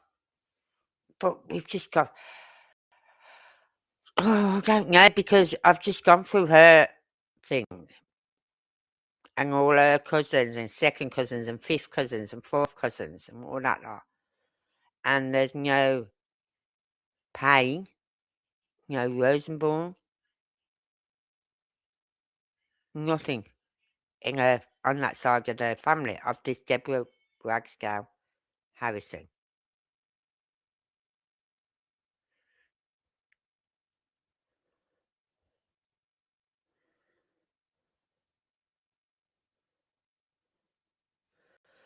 So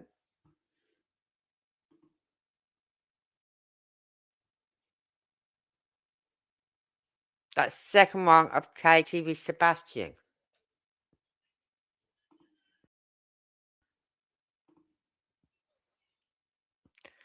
That one.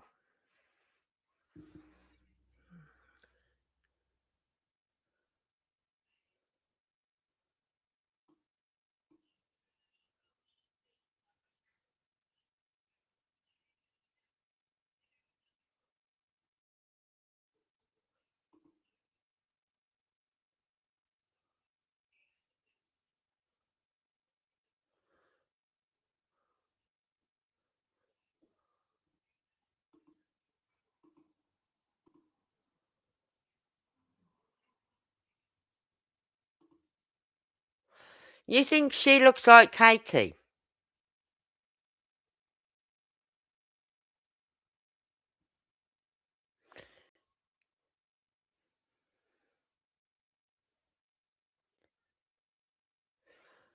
But there's no connection in her breakdown of anything to do with KP.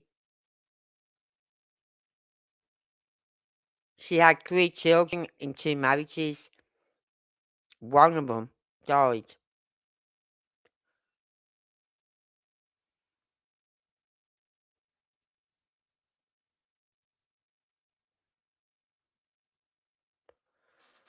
So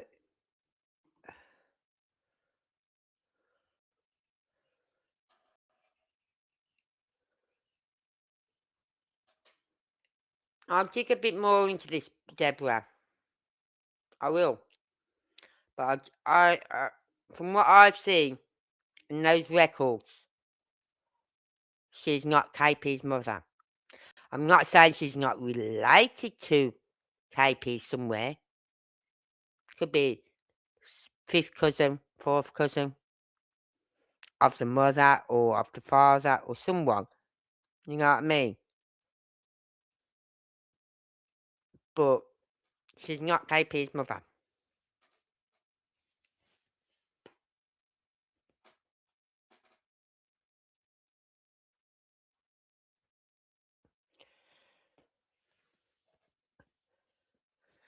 Because we all know KP's mother got sent to prison. She did 9 years and then she was out on life parole. Not to go around any children or anything, have anything contact with children or anything. But then Katie's leaving her own son with her.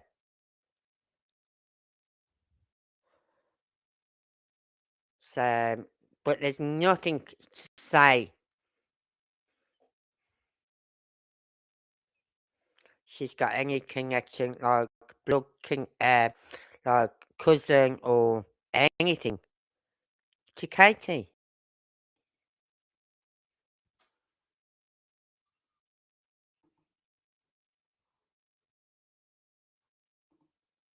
So it is confusing, but there's so many names. But I will look into this one a bit even more. I'll try and find more on her. I've found a Facebook page. Yeah, I'll do it now. No.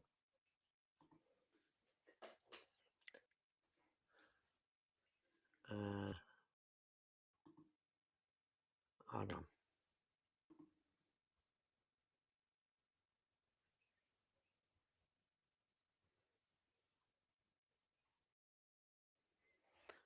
Right.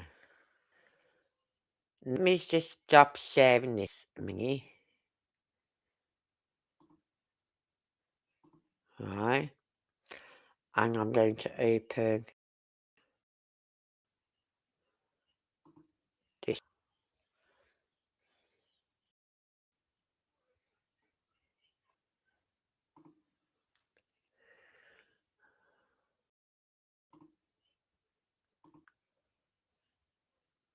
Right.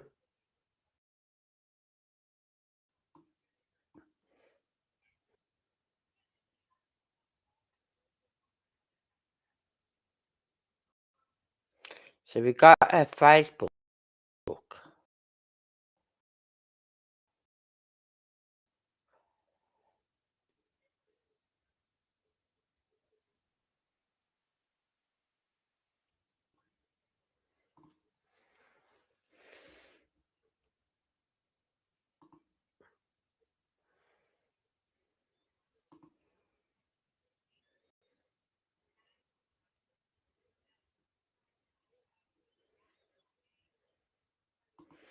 So it doesn't say if she got married again after 2007. And this is Deborah Ragsdale, yeah? And we've been looking at Deborah Jean Harrison. This is Deborah Ragsdale Harrison.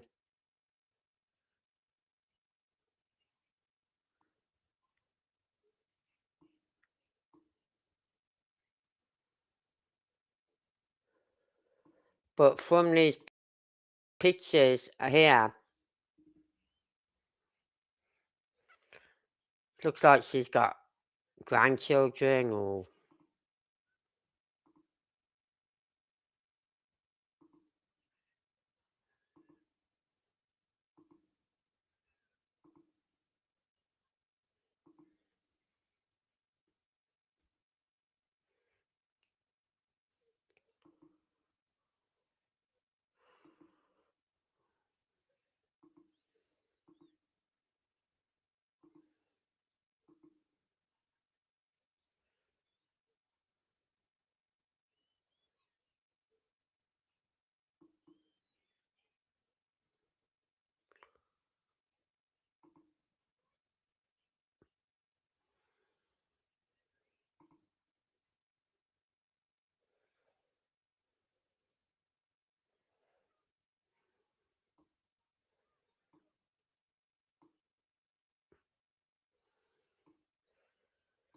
I want to know who that guy is with Katie and Sebastian.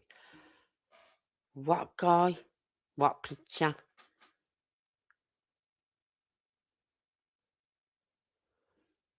So, let's just... As I said, I wouldn't want to be the one sitting down and putting this family tree together.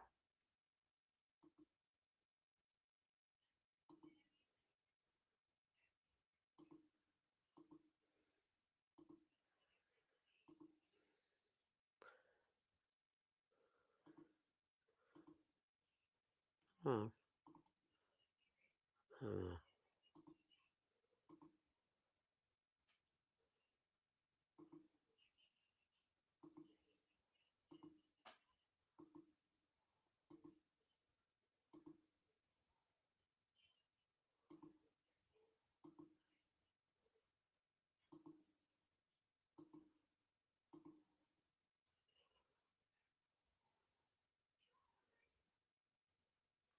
That could be possibly a grandson.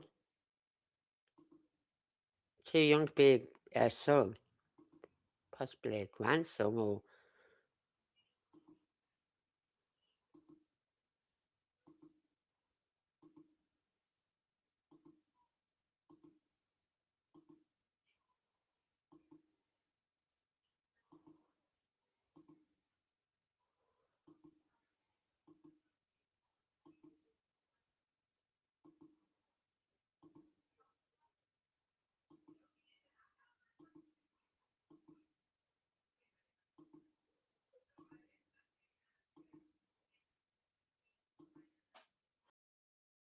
But no, it's... I don't know. Yeah, please send it again. Because I don't know what picture you're on about. I've got to go down here.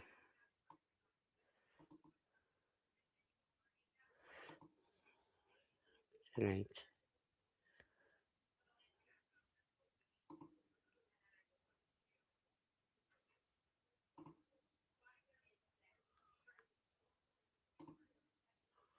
So I'm just deleting some of my scenes because I don't need them all over.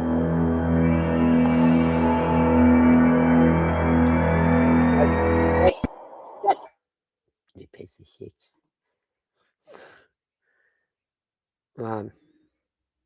So, but there's too many. I can't... What am I doing? Stop sharing that one.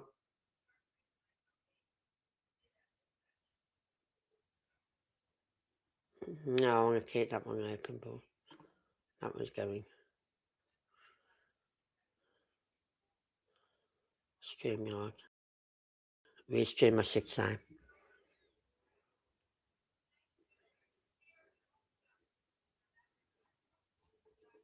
I can stop sharing that one, yeah. Yeah. So I had so many windows where I was sharing. I'm thinking, which window can I close and which window can't I close?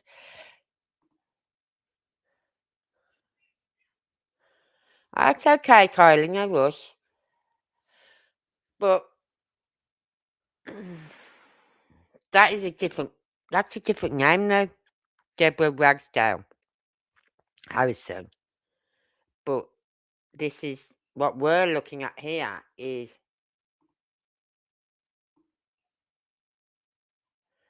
Deborah Jean Harrison.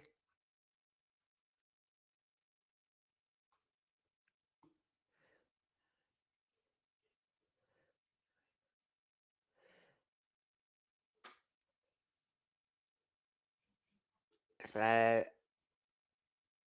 don't know, because there's no mention of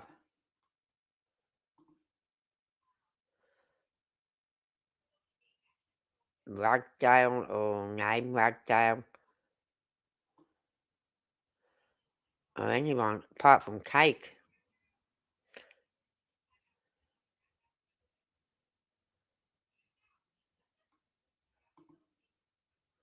What's this woman?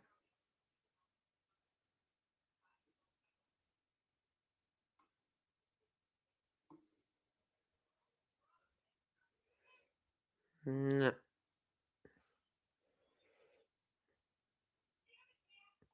See, they haven't got.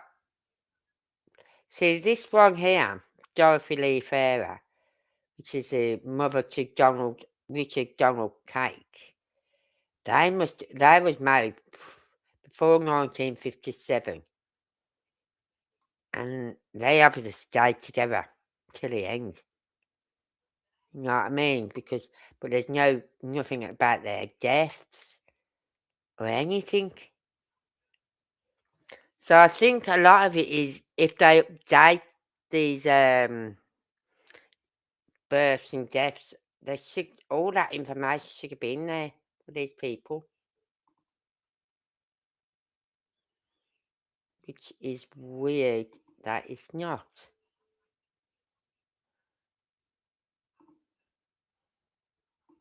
Let's close that window down.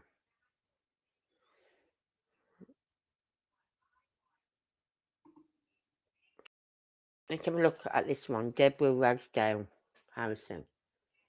Public, I agree.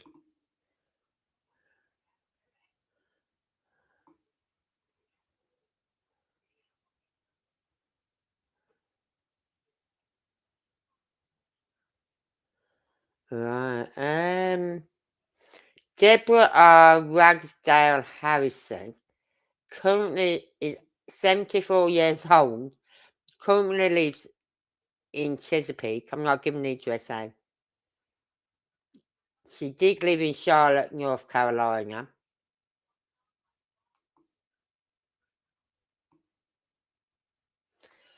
Related to Emmanuel Harrison, Deborah Goff, and Michael Harrison.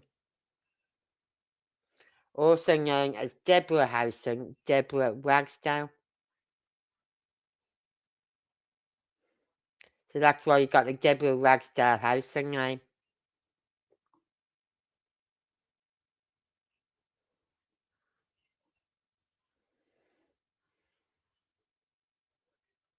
I think I'm going to be searching some records for this woman. Pic is a screenshot of a video zooming, and there's 4 separate pics there. Right, what I'll do, I'll go in now and have a look. Right. I'll download them so then I can put them on my... Don't need that one. This one. That's the one I want. I'll download that. Okay. Then I'll open this one. I'll purchase later. And I'll go up on this app and then I'll share it with you once I've got it up there.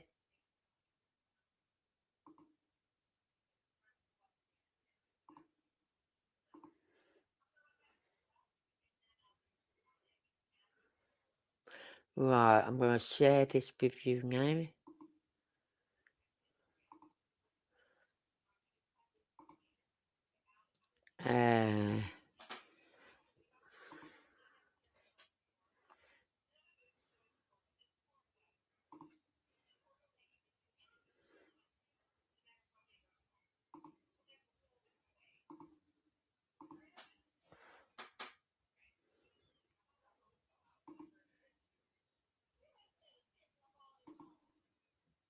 Right, that's up there now. So I'm going to go into this. I'm going to zoom in, okay?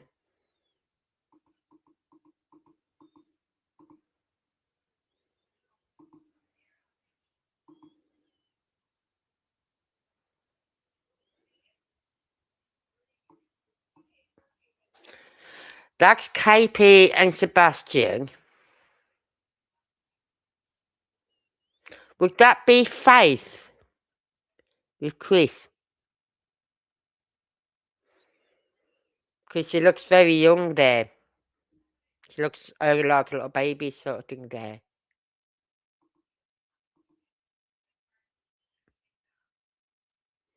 Look at the shoes. I think that was Faith. And that's Chris.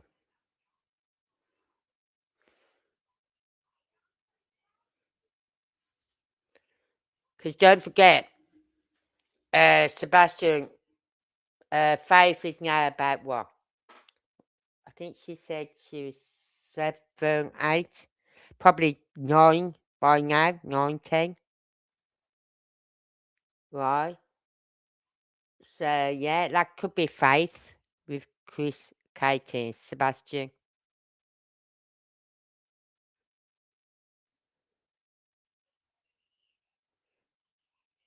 Or one of their other nieces from his cousin's side of the family.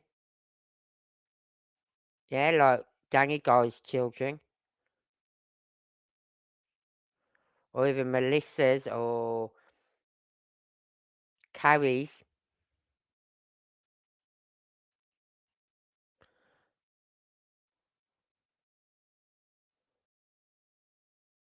But I'm thinking more Faith.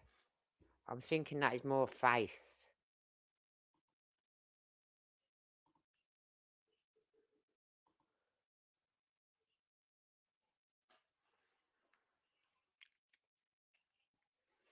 Yeah, that's KP, Sebastian. I'd say he's about, what, 7 there? 7? Yeah.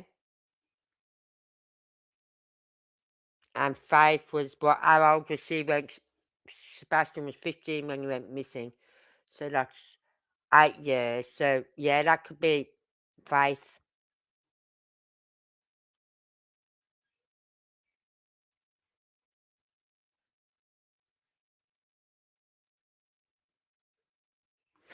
So that would be Katie, Sebastian, Chris, Faith.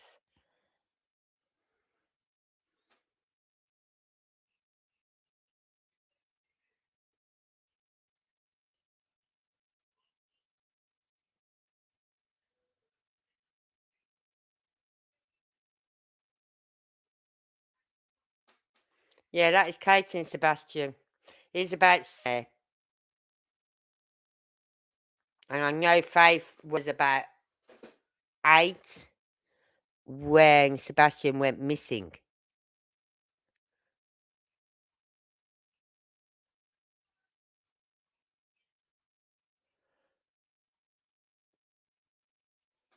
Hmm. Well, it wasn't Seth. That isn't Seth. And don't forget, Katie's lost a lot. She's got more weight on her now, in her face, everything now, than what she used to have. As I said, I've seen pictures of Kate when she was younger, and it's like, God, girl, you've let yourself go. You know what I mean? You look at the pictures of her when Sebastian was younger. To look at the pictures of it, fuck.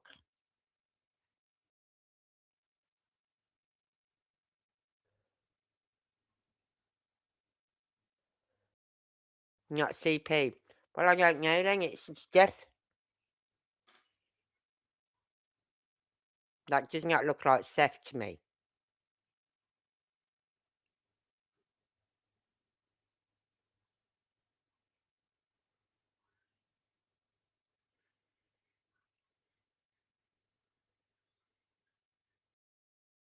So I don't know.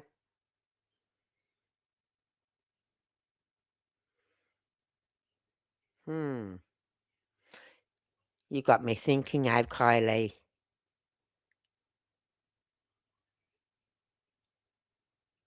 Who the heck was that guy in the picture with KP? If anyone knows, please email me. Here's my email address. I'll pop it up on screen for you.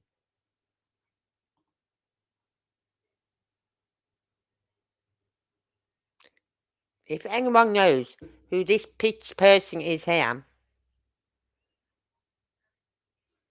holding what looks like a little girl, please let us know. Because Sebastian, that is Kate and Sebastian. You know what? I'm going to have to pull that interview. That's Fox and Friends interview, isn't it? I've got that one in my recordings. So I'm going to go to my recordings in my downloads and I'll find that Fox and Friends interview and I'll have a look at that picture myself. I better. I'll stop it so I can see it on my screen better. So, because I don't know who that if it's not Chris, it's definitely not Seth. And if it's not Chris, then I don't know who it is.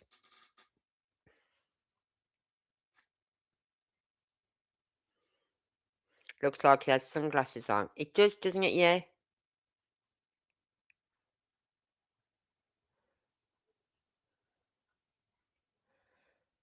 I don't know.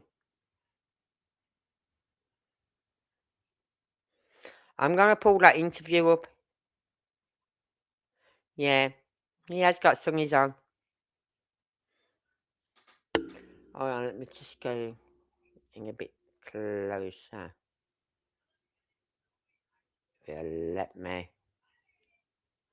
I'm looking at the wrong thing.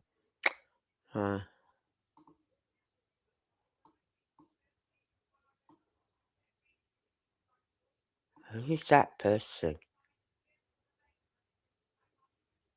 That's definitely KP and Sebastian. But who's him? Oh, you put it down to Chris. But then again, look at his nose. It's got like a bend in it, hasn't it?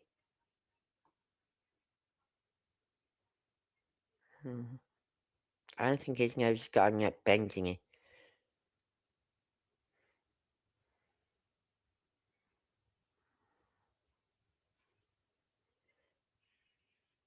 Please, anyone, if you know who this is on the screen, please email me.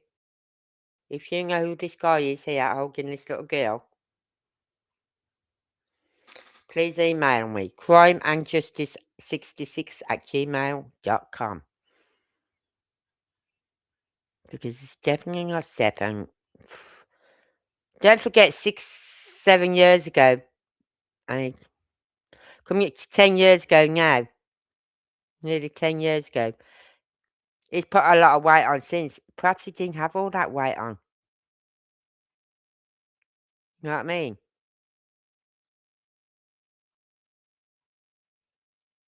He was in the Navy. You can't afford to have all that weight on like he's got now when you're in the Navy. Because you got to be kept fit, haven't you?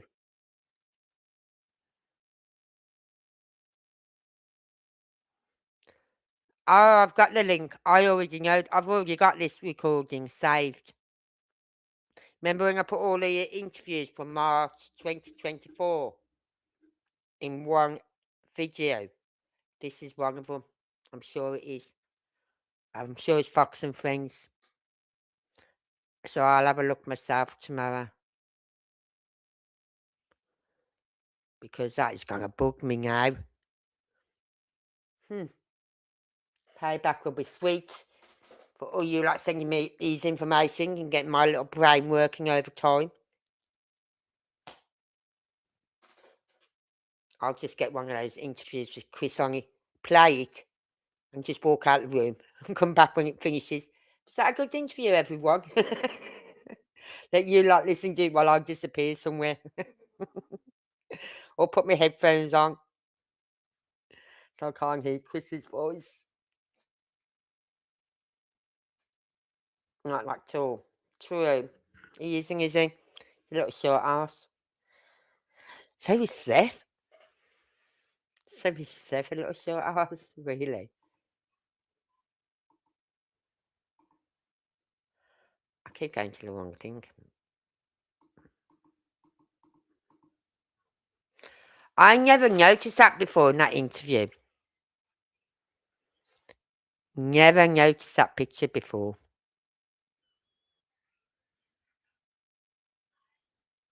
Because that is curious now as to who that is. Anyway, as I said, we have got some work. Notice the traffickers' colours, red, white, blue and green.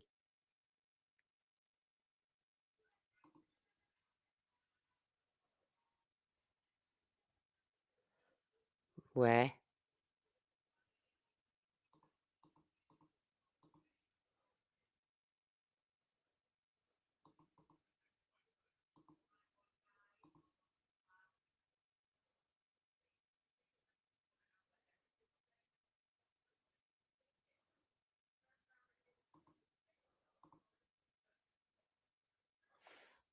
Not no more reason. But don't forget, as I said, he was in the Navy. They couldn't afford to have all that weight on him in the Navy.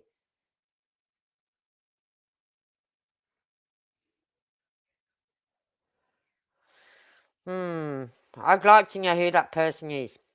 So if anyone knows, please email me. Let me know. Because that is gotta do my nutting now.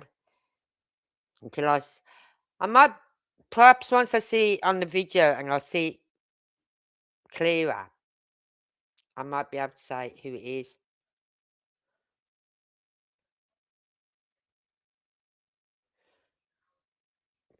Pick, is it Tim Mullins? Tim Mullins from Summer Wells case. Tim Mullins. No. Please tell me it's not him. Not pedo. Oh, God, no. No. Can't be. I'm going to pull up his pictures now. Right, tomorrow night we're going to be doing some work on this picture and we're going to be pulling up pictures of who it could be. Right, we're going to have Seth, we're going to have Chris, we're going to have Tim Mullins. That creep. Oh, right, we're going to find out who this person is in this picture. So if you've never followed Summer Wells case, I'm just saying this to people who may be listening or watching on replay. Tim Mullins is a guy. It's sort of like he worked through the church, and it's sort of like pushed his way into the case of Summer Wells. Sort of like became a spokesperson for the family and things like that. Now, when people do that, that makes me suspicious. When people push themselves in on an investigation, I'm going to do it now because everyone's just going to do my head in this. Tim Mullins.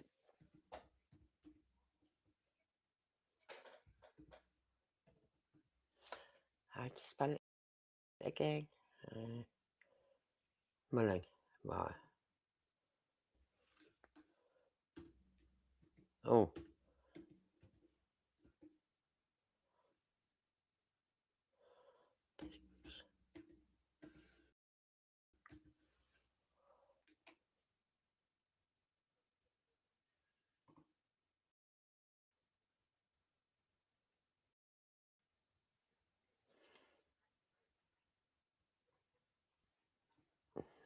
Mm-hmm. Come on, show me some pictures.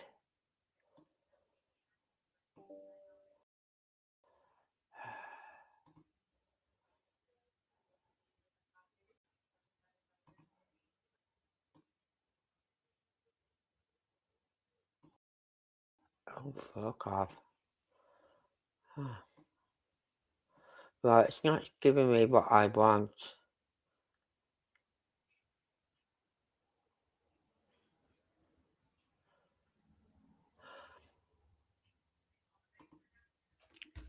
I'll look into it more tomorrow because it's not giving me what I want. Look up his pick and take it back. I think Mullins.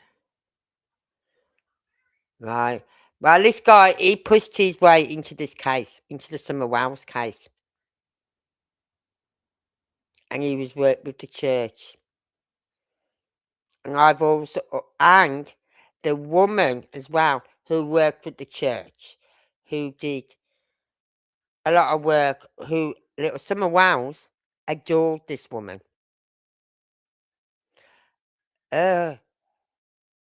She was given, or her husband, I think it was, she said it was her husband, but she was given a red truck, right?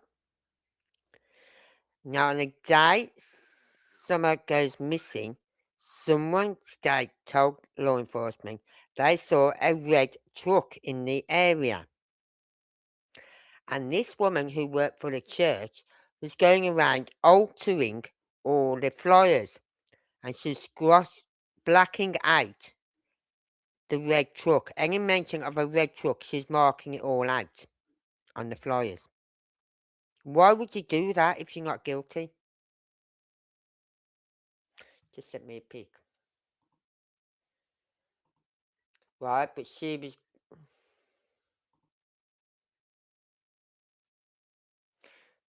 Come on.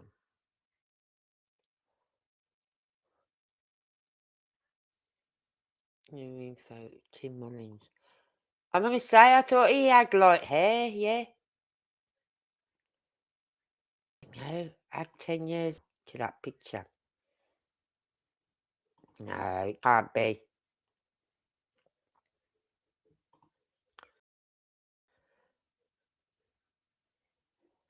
can't be him. I'm going back and forth from the picture you've just sent me to this one. He's got darker hair. Tim Mullins had light hair.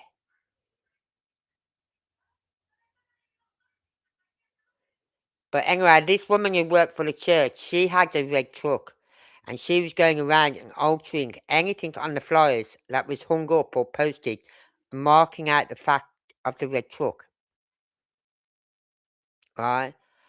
And I said, why would you do that if you got nothing to hide? But Summer adored this woman. And she worked with the church as well. And she used to do some really weird YouTube videos for Summer. Really weird. Singing and prancing about like Mary fucking Poppins in a field. You know what I mean? She was one weirdo. And he was weird as well, that Mullins. Robin Lane. Yeah, that's her name. She was so weird. So it doesn't put it past me that Summer Wells has got some. I say Summer Wells has got something to do with a cult. I really do. That one I do believe is something to do with a cult. A cult. Right? And I think Robin's involved in it. I think that Mullins guy's involved in it. And I don't give a feck. Prove me wrong. If they're not involved in the Summer Wells case, prove me wrong. But she had a red truck, and a red truck was seen in the vicinity of where Summer Wells lived, and on the day that she went missing. So prove me wrong. And then Mullins is pushing his way in and speaking for the family and things like this, and oh, it's weird. And they both belong to this church where they used to go. And as I said, little Summer adored that Robin name. She knows. Yeah, I agree. Yeah. Yeah. But, oh God, I hope not. Because what the fuck is she doing with him? What the fuck is he doing with that? If it is, say it was him. What the hell is KP doing with him? And what's he doing with a young girl? And why's KP got her son with a guy who no one knows? Is it? Oh. Yeah, but Robin, she used to do some weird videos on YouTube.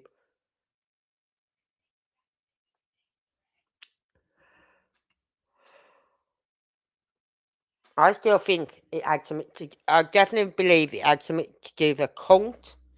And I think the church they went to was involved with some of Wales. Because two of the people from that church, Robin and Mullins,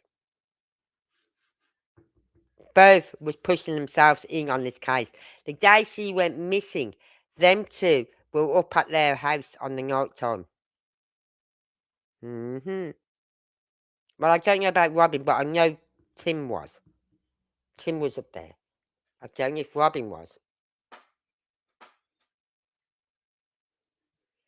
Anyway, I'm going to leave it there, everyone, because... Hang on.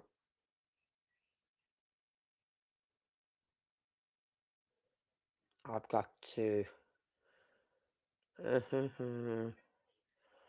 Stop sharing one of them. No, no. I've got to get up in the morning and I've got to take my tablet and I'm hungry. I need to go and get something to eat and drink and take my tablet. So I might have some pancakes with syrup and strawberries. Does that sound good for like 10 to 11 at night? Pancakes, strawberries, and syrup. Yep. Anyway, I'm going to leave you all there. Now you've got my brain really frazzled. I'm going to leave you all there so I can rest my little brain cells a bit. Hopefully, if anyone is took any screenshots, you might be able to find some information out for me. If you can, there's my email at the bottom. Just email me. I will get back to you if you email me. Even if it's just to say thank you for the information, I will look into it. I do get back to you. Anyway, so until then, everyone, please stay safe. I don't ever slow up, no I don't take sh**. I got no love for the fakeness. If you wanna play tough and wanna hate this, I'll always show up. I don't ever slow up, no I don't take sh**. I got no love for the fakeness. If you wanna play tough and wanna hate this, I'll always show up and make a statement. I don't ever slow up, no I don't take sh**. I got no love for the fakeness. If you wanna play tough and wanna hate this, I'll always show up and make a statement. Everything I do so instinctive and so passionate. Every word I move so descriptive like an adjective. I got a vendetta against people who patented being negative when you should be getting after it. I got facts over tracks, this and that. Spitting slow, speaking fast. I could roast, I could gas. Think I'm okay at last, but I don't know if that can erase all the past. And the pettiness, a reflection of the emptiness. Hilarious, you think you're worth my time, you're delirious. Mysterious, because you hide behind a fake exterior. Inferior, you know I'll always be a bit superior. Get off of me, this ain't no humble brag. I want you to hear words, you can say them back. I want you to feel free from the chains that last, and to believe in what you got, it was built to last.